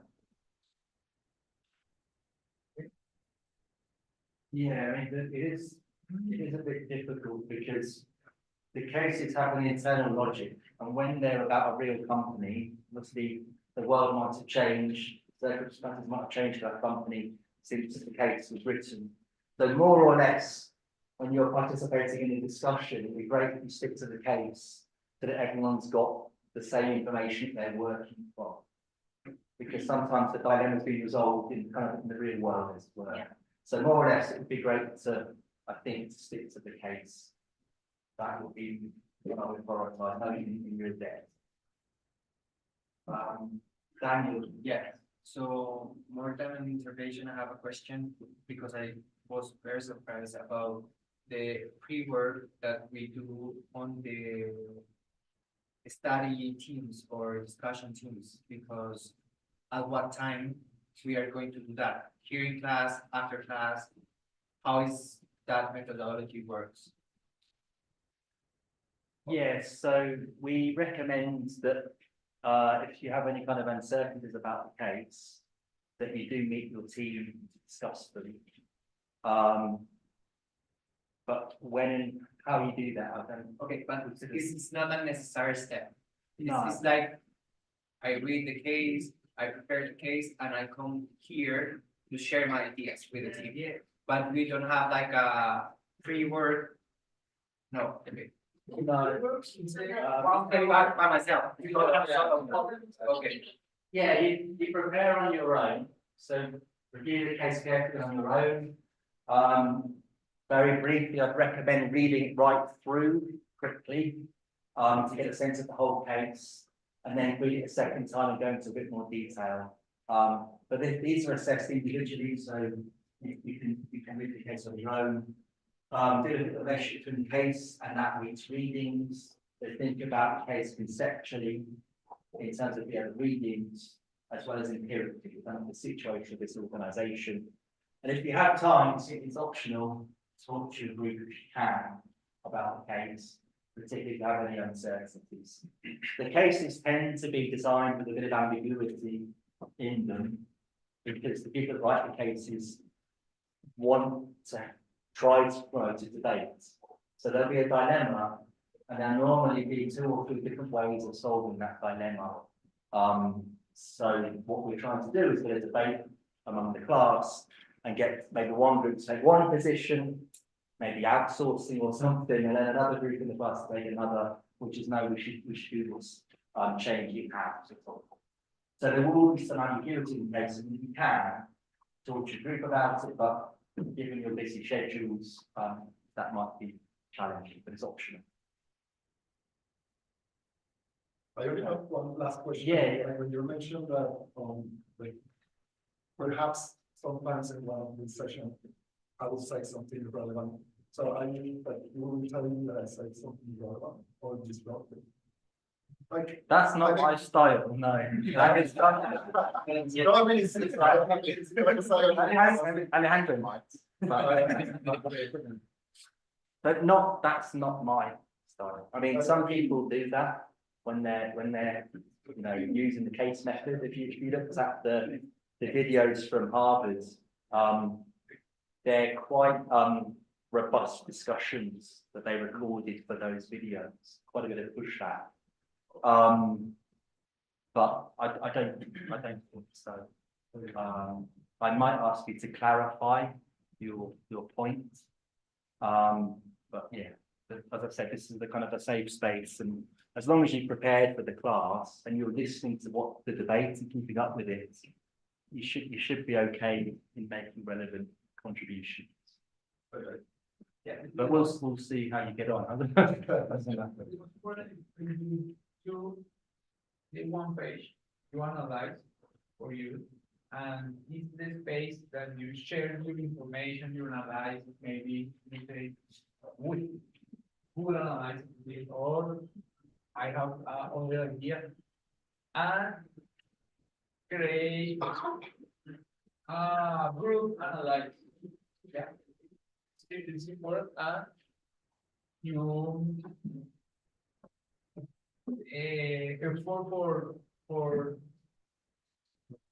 for share something that is important. Yeah, not only I agree with Danny, and was nice my participation. Yes. You create rule with the Daniel analyze it. Yeah, this is nice. Was nice. So it's explaining why you agree or why you disagree, and carefully pointing out how you're building on someone else's contribution. The most important contribution. Contribution is Yeah, important. yeah. You maybe agree or disagree with another. That was nice, but you contribution is the good grade. If you only focus on the grade, it's the good grade. Yeah. But you analyze recommendation, and recommendation will support with good analyze the case. Okay. So yeah, written case analysis. This is the Yes, yeah, you should get it for pretty much as long as you read the case carefully, you draw on data from the case, and you try to relate the case to the concept each week. It's the same kind of principle. We want reference to elements from the case and reference to theory. That's it basically. And for a 5, most, as I said, there's not a dilemma in the case. So whatever you propose to solve that dilemma will typically have some advantages and disadvantages, maybe some unintended consequences. There might be pros and cons to a couple of ways forward, and this is where you might get a bit of nuance. You might say this is what I'm recommending, but management should be aware of this potential unintended consequence or downside. That would be the nuance. So it's saying what to do, but it's sort of, and how to do it, but it's sort of saying there's a risk with this, and explaining what the risk might be. That would be what we're looking for. With good use evidence and good, really good understanding of the concept for that. This real case analysis should be like a essay, or can be like a I don't know, like yes, or can be like more practical, or not like first paragraph, second paragraph, third paragraph. Like I can divide the one pager and put here like the backgrounds and then put here the analysis and here the, I don't know, arguments.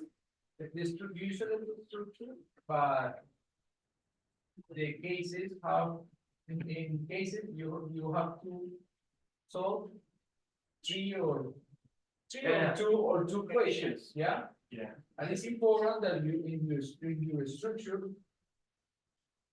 you can see the solution for this question. Yeah? Yes, yes. This is important, but some people write the question, write the answer, write the question, write the answer. Okay. No problem with that, Okay. yeah? Got it. Or other people write a text with introduce and then resume and after, yeah, okay, no problem with that, but have to clear the answer for this question. It's necessary. Okay, got it. Yeah, okay. There's only one question at a time, because I'm going to put it that way. So thank you very clear. I answered the question. Please, one page, how many page? One. Maximum two, yeah? No, three is too much. Why? You are 39 people. We have to read 39 pages. Yeah. Thank you. And the more one, then it's clear. If you have more than 2 pages, these pages don't contribute your grades. Yes, please. Okay, yeah, okay. Yes. I have one question. The double page basis and 12.1 applies for the writing case analysis, or is it just for the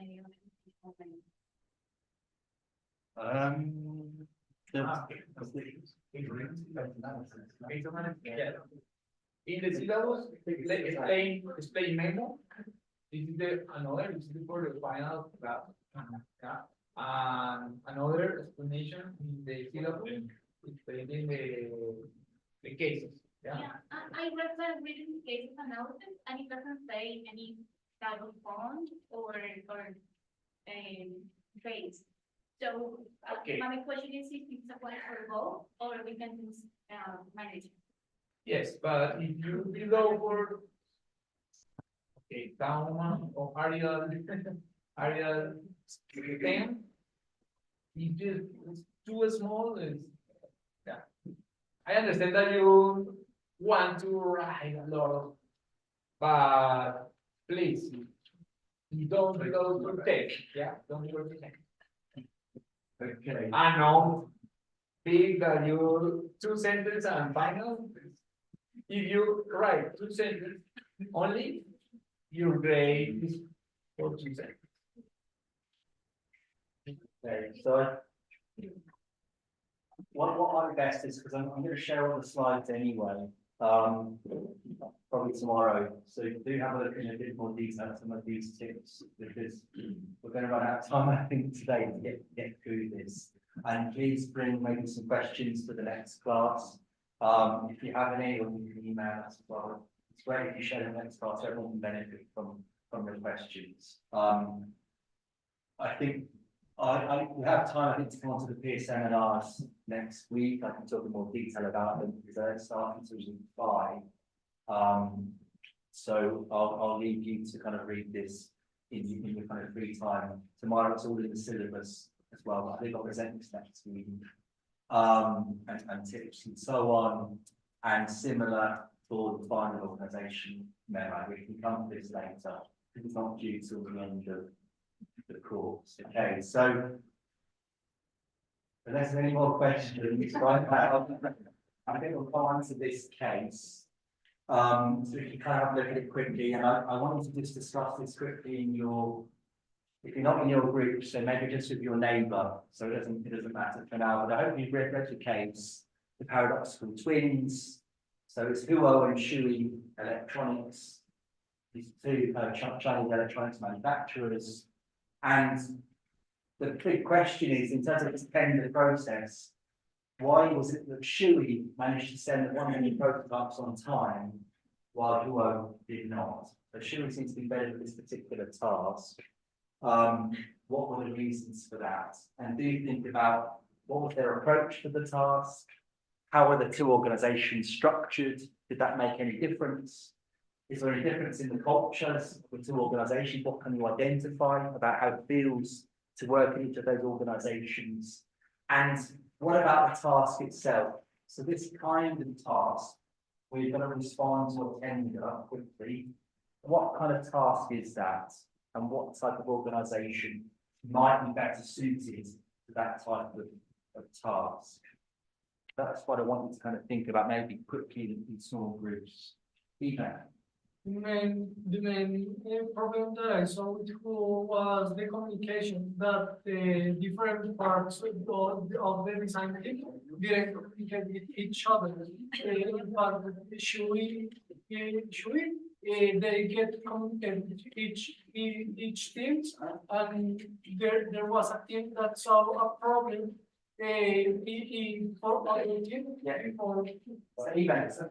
To be honest, the reason why I'm putting you into groups is to stop everyone contributing. So once I put you into groups, I could then ask for a spokesperson from each group maybe to comment. That's the reason for doing it. So you've got some great points, feedback. Please share them with your group. Just going to quickly chat through about questions, and then we just with your neighbours, I think. Just with your neighbours. Yeah, just with neighbours.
Come back together now, please.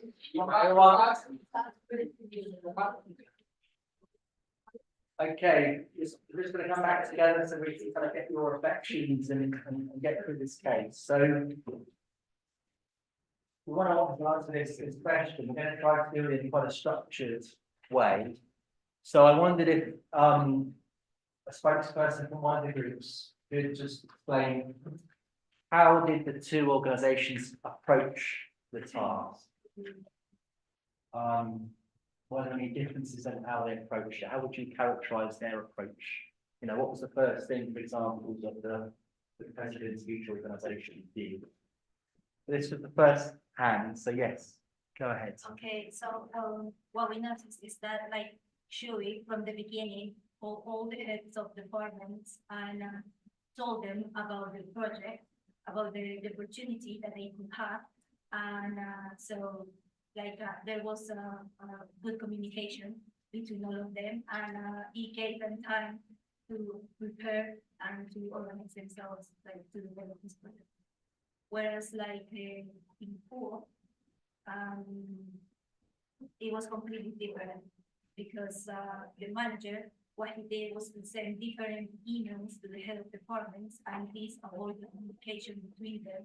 And what it caused was like all the problems that we see in the case. And like the conclusion of this is like the leadership between both companies. It's completely different. Yeah. Performance of leadership.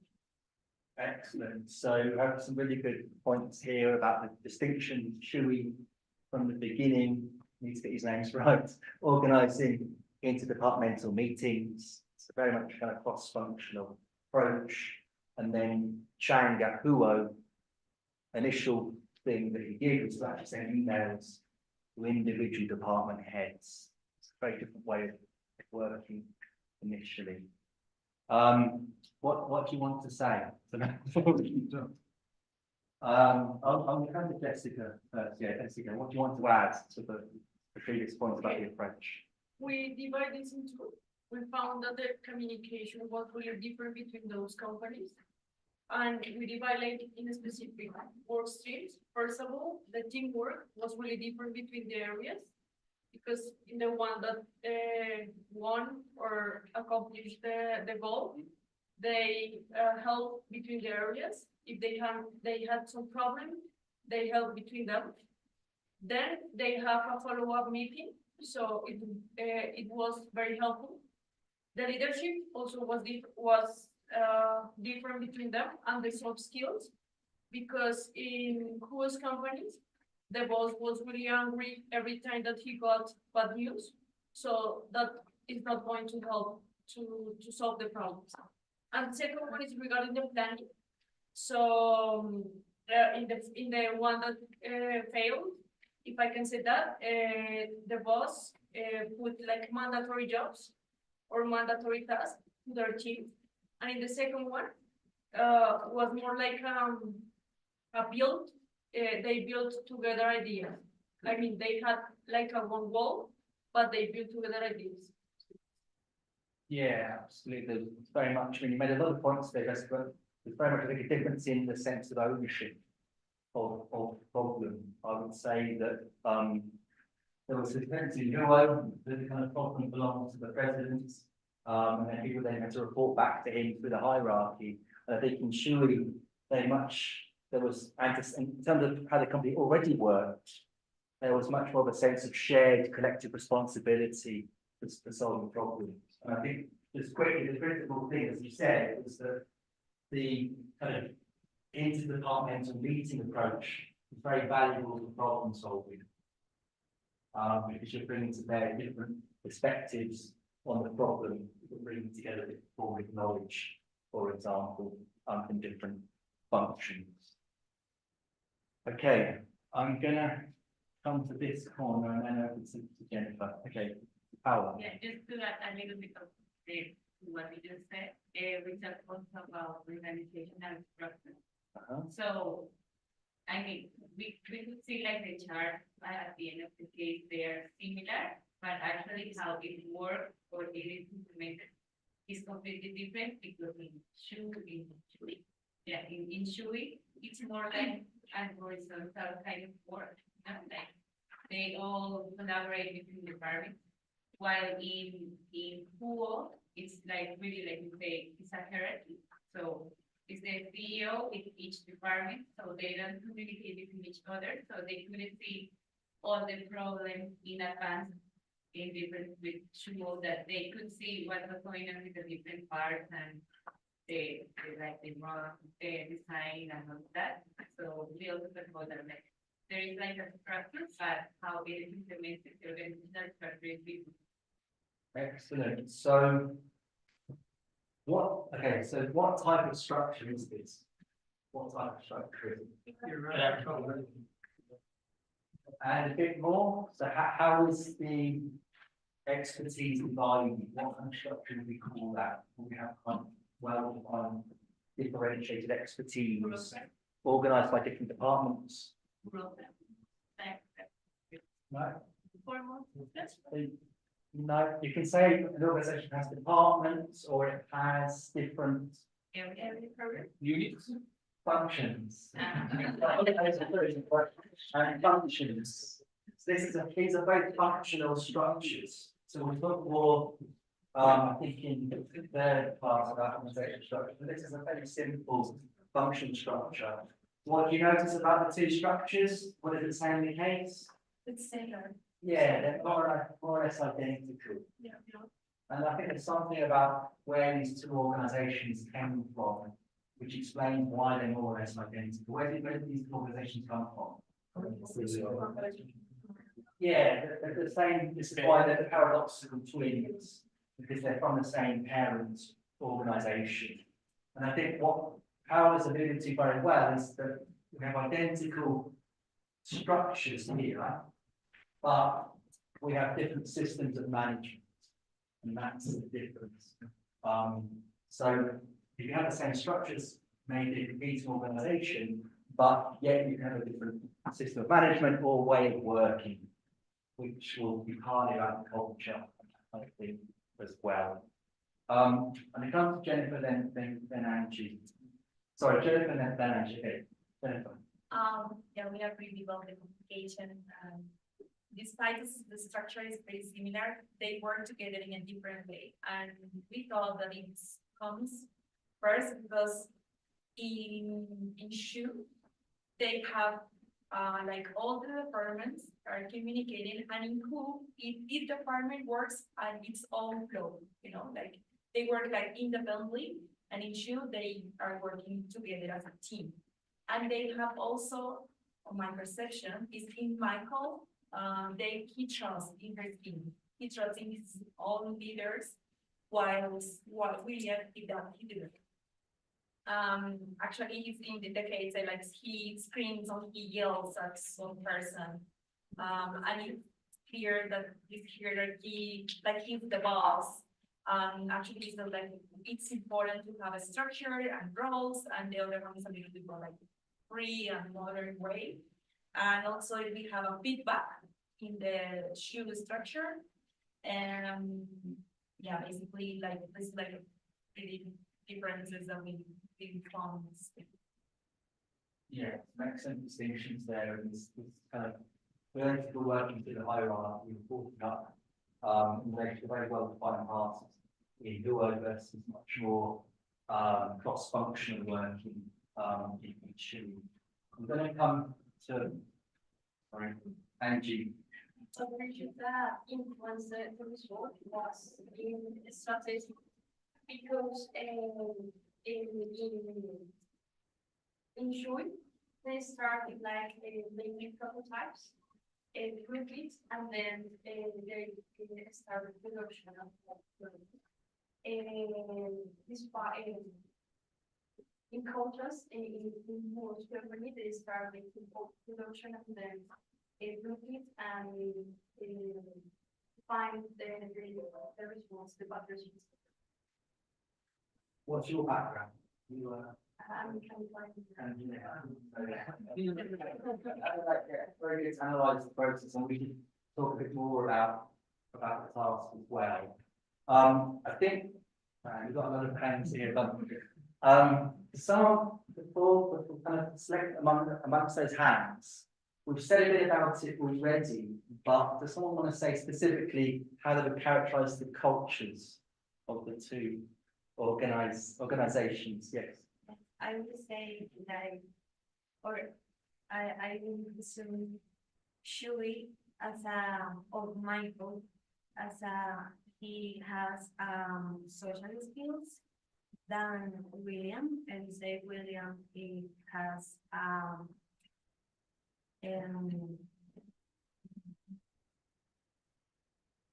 like technical skills. I would say like Michael has social skills and William. Okay. Okay. Good. That's more kind of, I would say, the kind of leadership, character for leadership. What about the wider culture? Someone can say about Nicholas? Yes. We as a group, we have found something interesting about the culture. Because when the company began, both of them separated, right? But who hold the origin culture, you know? They hold the normal, the original employer, but the two contract, employer new people, you know? So they develop a new culture and the other one hold the original culture. So, different. And where, to show you, for example, what helped to inform that particular culture? Thinking about the background of the new president or chief executive, where is his whole background and might influence the culture in Shui? Well, I haven't heard it. Yeah, research laboratory. There's something about what we were talking about earlier, really, this idea of being very interested in innovation, creativity, and that kind of thing. I think based on that research lab kind of background, just in experimentation.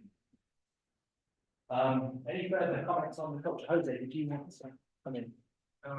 Yeah, I think that my calling courage to the employees to be able to talk. It doesn't matter in the position in the structure, in the hierarchical structure.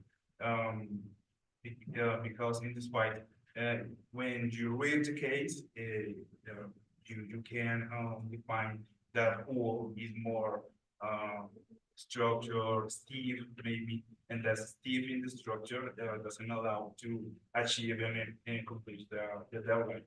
So this is a good title of the case in paradoxical, because you are organized, but you doesn't complete the task.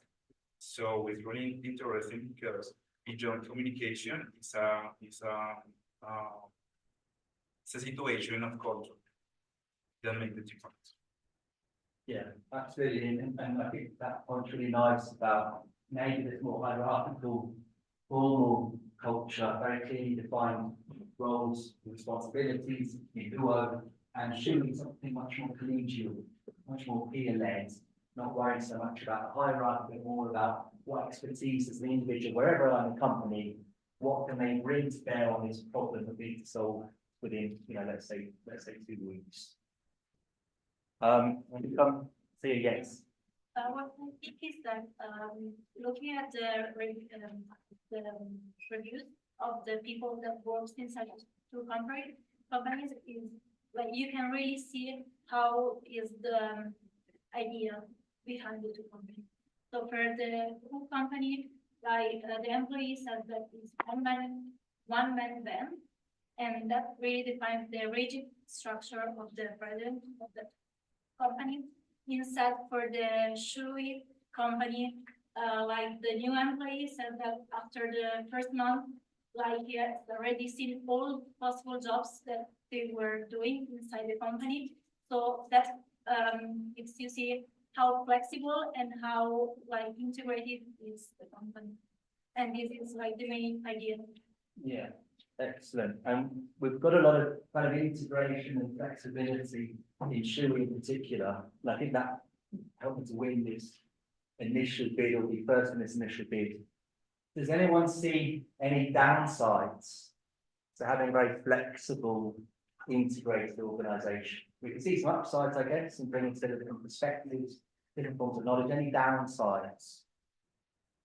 I'm gonna I'll come to you. Yes, in the same way, should or Michael trust and delegate the functions in the employers by in the other side who try to take decision or make decision for himself and avoid the opinion of the company of the employer.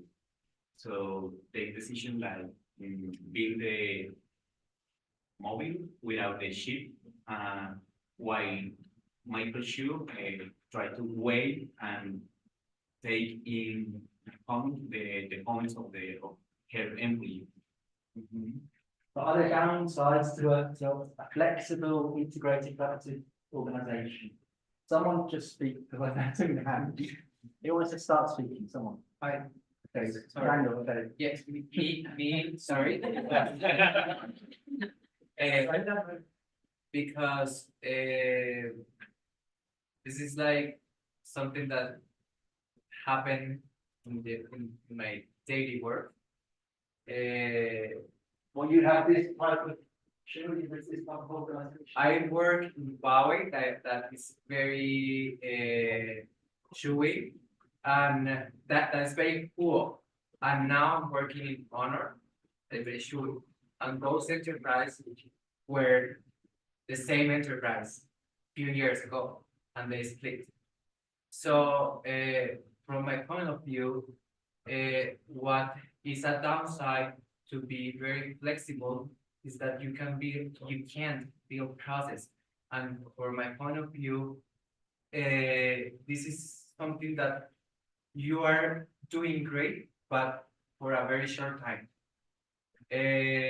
So what make me very interested on Hugo is that yes, he's very I don't know, methodical and make many barriers, but he can understand and he can tell their team what are the daily job and functions. So for me to have a job description and a process very clear for the team makes your strategy successful in a longer period of time. So that's my point of view of a downside. You can build process and you could do very good on the first year, second year, and then you can see that you are splitting your resources and you don't have like so many control of that. Yeah,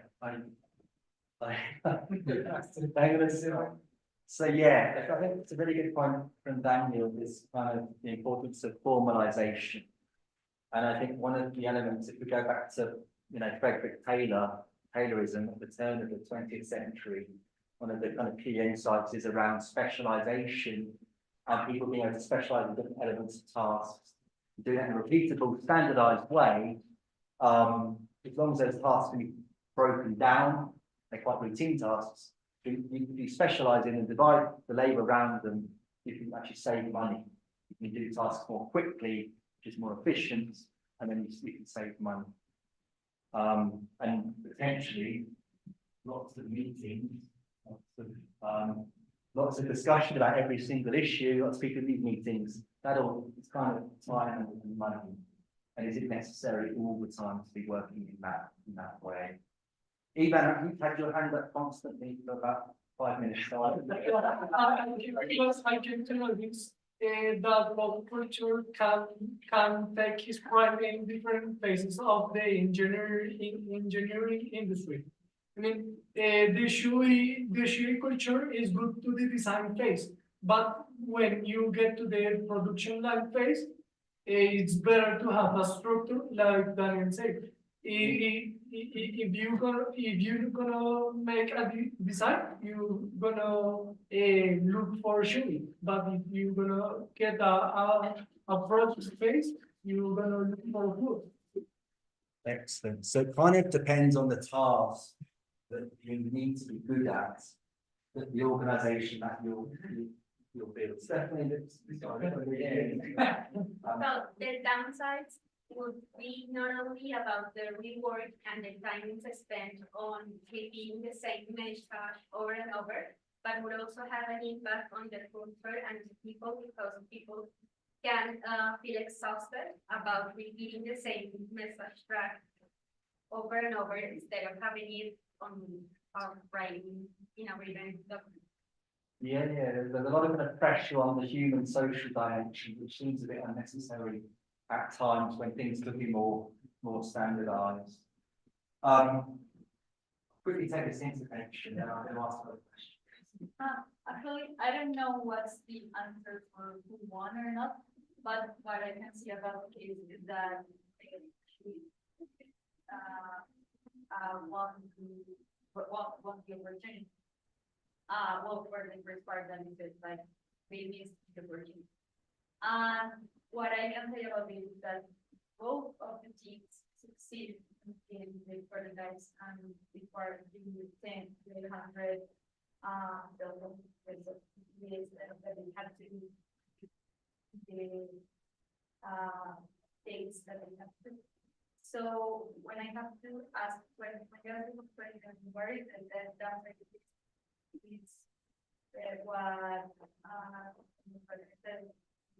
how can I achieve to what my what is that I can be productive and use production line selling them in the so maybe as person said, we have to see what happens next. It's important to see how it's going to Yeah, with different types of organizations or systems of management for different types of tasks. One of the things we're trying to get across here, and we'll come on in a moment to the kind of outcome, but quickly, what characterizes the type of task that we've got here? What can we say about this task? What type of activity is it? Are you responding to a tender, a bid to get a contract? But quickly, what kind of task are we talking about here? And then we can maybe think about why she was good at that task. What's the time? I mean, it's actually innovation. Yeah. Because when you are developing the UPDA, you need to develop that first, the whole idea of how you are going to assemble the final product. But then you have to develop the product, develop the final product, and make it just develop producible.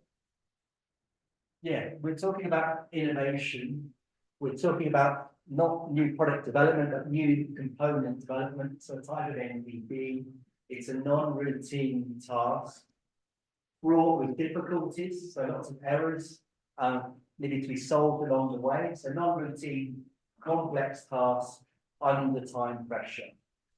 And what would you need in this kind of situation? Think about kind of non-routine tasks, which should be very well. Communication, teamwork, bringing to bear different perspectives on a problem, all the kind of social stuff that Shirley does very well. So lots of interfunctional communication to bring together integrated knowledge. So that's why I think she was well in relation to this specific type of task.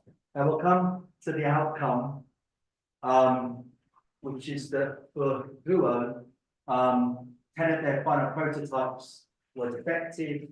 All of Shui's prototypes passed the test, so they're of good quality. And the firm that wanted to award the contract was disappointed with Duo's delivery delay, and then incurred further delays in repairing Duo's units. But rather than give the entire contract to one firm, I guess the Shui, a second small contract was split between the two organisations and 2 further requirements added to maintain high quality, 0 defects, but also reduce the final cost per unit. And the firm that met these criteria would receive the contract for the full production run, and through extensive cost-cutting efforts, Huo reduced its unit cost by 12% relative to Shui, and ultimately got the final contract. So apart from getting the 12% kind of unit cost reduction, what was it about Huo as an organisation that allowed them to do that, that allowed them to get this final contract? Yeah, I think, Angelica, you were first, I think. I think from a financial perspective, because my background is financial, so I just look at the case in a financial Excellent, perspective. yeah. Who is really superior to Shu because they have a revenue that is further better, like they have a revenue for over 300 million per year from Shui with just 40 additional people. so they have a better margin, so they have a better competitive price that they can offer to the market. And from that point of view, I think they just, yeah, the process was really chaotic, but they just get the task done. They send the prototypes, and yeah, with an error, but they send the prototypes and they were functional. And they, I assume they offer a better price because they have a better margin than should. So that's why they. Excellent. So Paula, how has the task changed at this stage? I think since they already knew the, like there was an error and it was fixed, so now they knew what the process was about to, get all the units they needed. And since it's more kind of effective because it has such a great structure, like they know, like each person knows what to do. So I think that's why they can do the job better because it's faster, and I guess also because it saves time, it saves also money. That's what I got from. So it became a more routine task at this stage, and you're probably with their grace to do formalization, do a role definition was better at doing this scale at a lower cost. Ivana, did you want to add? Yeah, I also think that Hugo has more experience in this kind of works, as they already have similar contracts before, and he worked in the company before. And also, he chose to work on the way when they found the mistake in the prototypes. They worked with what they already had. They didn't change everything. So maybe that's why they didn't have extra cost, and it was lower. They had a lower price, a lower unit cost. Yeah. Excellent. Okay, thank you, Ivana. That is step one, contribution from you, and then Carlos, and then we'll vote in. Have we missed anything in this case? Well, I think that, for example, she is like a company that make ideas, and all the people try to make ideas, and if you have an organization like that, the people that it's working on have to have a little bit more of I don't know how to say, the college or something like that, and you have to pay more. If you do it like a hook, you just have to do something operational, and it's like everyone can do it. Of course, it's not that easy, but everyone can do it, and it's like you say, like a tailor. You just go for your job, and that's it. You don't have to pay a lot for the handmade, and it's like what is the cost? The thing here is like is 12% less the cost, and is why they can have a little bit cost on the old production, because the products or the how to say that, the product that you need to make the cell phones or whatever are the same. Where is the point that you can reduce the cost if everything going to be the same? Maybe it's the handmade, and that's why the organization is like that, because you don't have to have ideas per much. You just have to do your job, and that's it. Yeah. And I agree with you. Potentially lower the cost there, because you're not asking as much of your workers in terms of creativity, but there's also a lot of pressure at the top of the organization in how it's designed. And like a lot of rational planning to go into design hierarchy that works very effectively, but then be able to swap into obviously good fidelity of how we work with the kind of vision of the kind of technocrats at the top of the organization. But potentially more routine tasks can succeed. Carlos, you've got a quick point. Yeah, actually something that we realized that when actually Shui was better at innovating, Hugo was better at solving the final problem. They didn't realize that they have a problem in the first design, but they solved it faster than Shui because they had all the time to just realize it that they had it. So in the final process, a company that is just buying a large amount of PDAs or something, needs something, some company that they have a quick answer for their own problems and solve it faster. I think it's something that it's the final point just to get the contract done. Yeah, so we have one organisation here that's a system of management that's much better oriented to kind of flexibility and the innovation that can come with that. And another one that's much better suited to being efficient, I guess, around a more standardised set of operating procedures. And this is kind of, I think I'm going to try to close the case now because it's 4 minutes to 9. And what we're really talking about here is an organic versus a mechanistic system of management.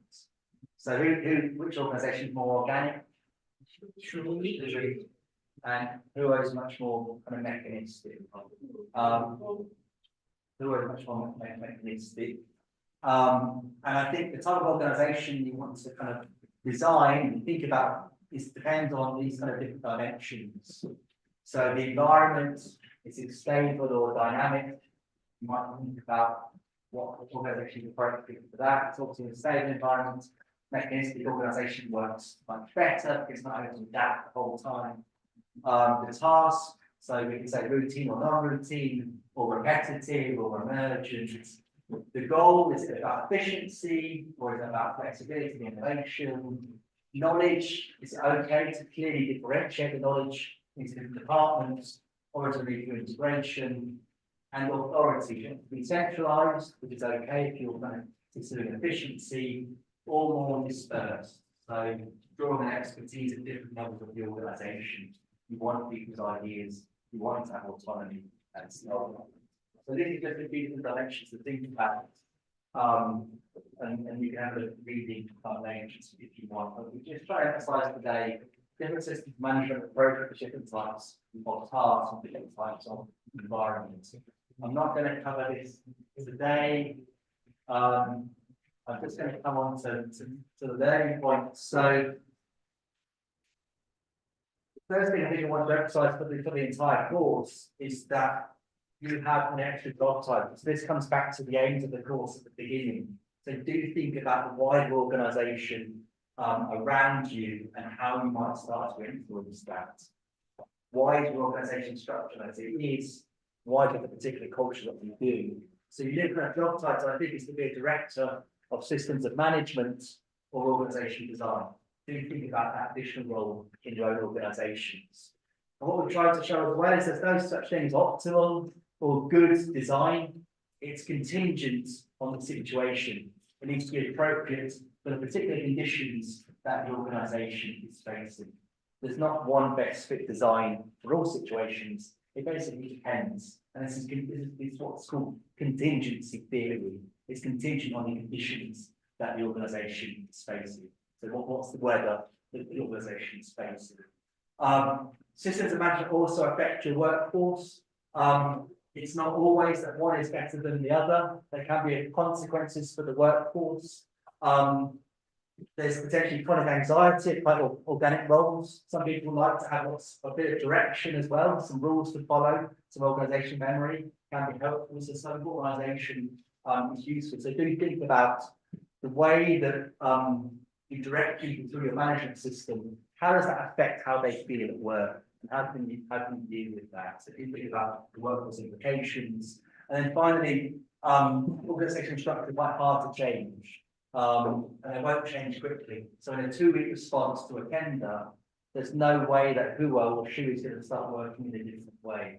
Even if they realise that they're failing, it would take much more time.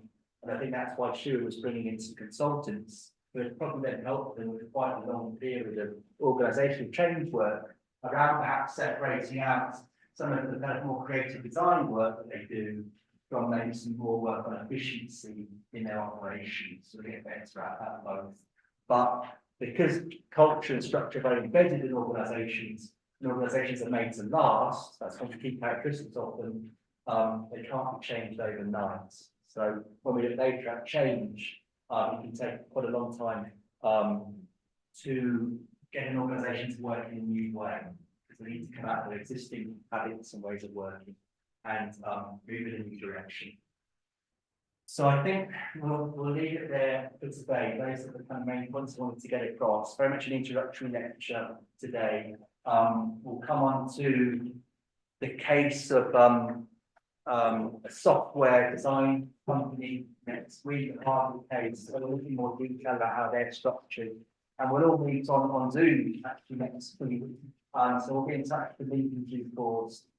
Good luck with the readings, and do feel free to email us, I think, between now and next week, if you've got any kind of concerns you're not sure about anything, including around the assessments. And I'll send out the slides tomorrow, read in more detail, and come back with us questions. Thank you for your participation. I know it's a bit chaotic, so need to learn how to deal with these hands a bit better, but thanks very much for participating, and look forward to seeing you next week. Thank you. I will send you the email with the link to. It's the same day. I understand. Yeah. But no. The morning. The link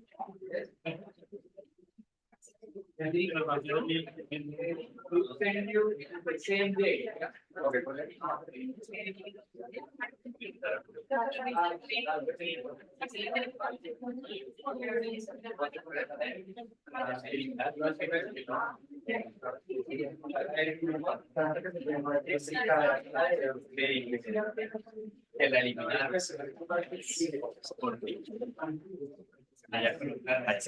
Just quick question. Next class will be through this every Zoom thing, or that will be like a separate one, so we can like go see each other. It will just be on Zoom next. But not with the every platform. Not on Zoom. What's that? Because we are using Zoom with these every, so like we have different. No, I'll be at home probably. Be Okay. a complete Zoom. Oh, that's better. Thank you. All right, thank you. Sorry, I have one question. The case asks how to prevent for showing people in the contract. So the answer will be to adapt according to the kind of task they have. Like if it's a mechanical task, they should merge into like more hierarchical status. Or Yeah, maybe. Yeah, there might be an organisation design solution to have a new division maybe of the organisation that maybe one division is going to be much more R&D, kind of quick answers, and then another division is much more maybe formally defined. So it might be that you don't have to have one culture across the whole organisation. You can have a bit of a hybrid, depending on the types of tasks you want to get good at. So this is obviously like this is a fictitious case. Yeah, It's quite extreme. But I also remember that when like it's good to learn from the previous case to build the next one. So I kept thinking like how to answer that one so I could improve. Well, yeah, think about Yeah. But it's a good idea. Actually I thought like to change quickly, but it's better to have a small department to deal with some specific tasks. Yeah, it needs thought. And it won't happen automatically. So you might want to design it in how the organisation works. I don't know, might be a different division, different roles, that works there. Thank you. Okay, all right, no, thank you very much. Simon, sorry, I have one fundamental question. Okay. I would like to know why you name this school as organizational with S and not with C. I don't know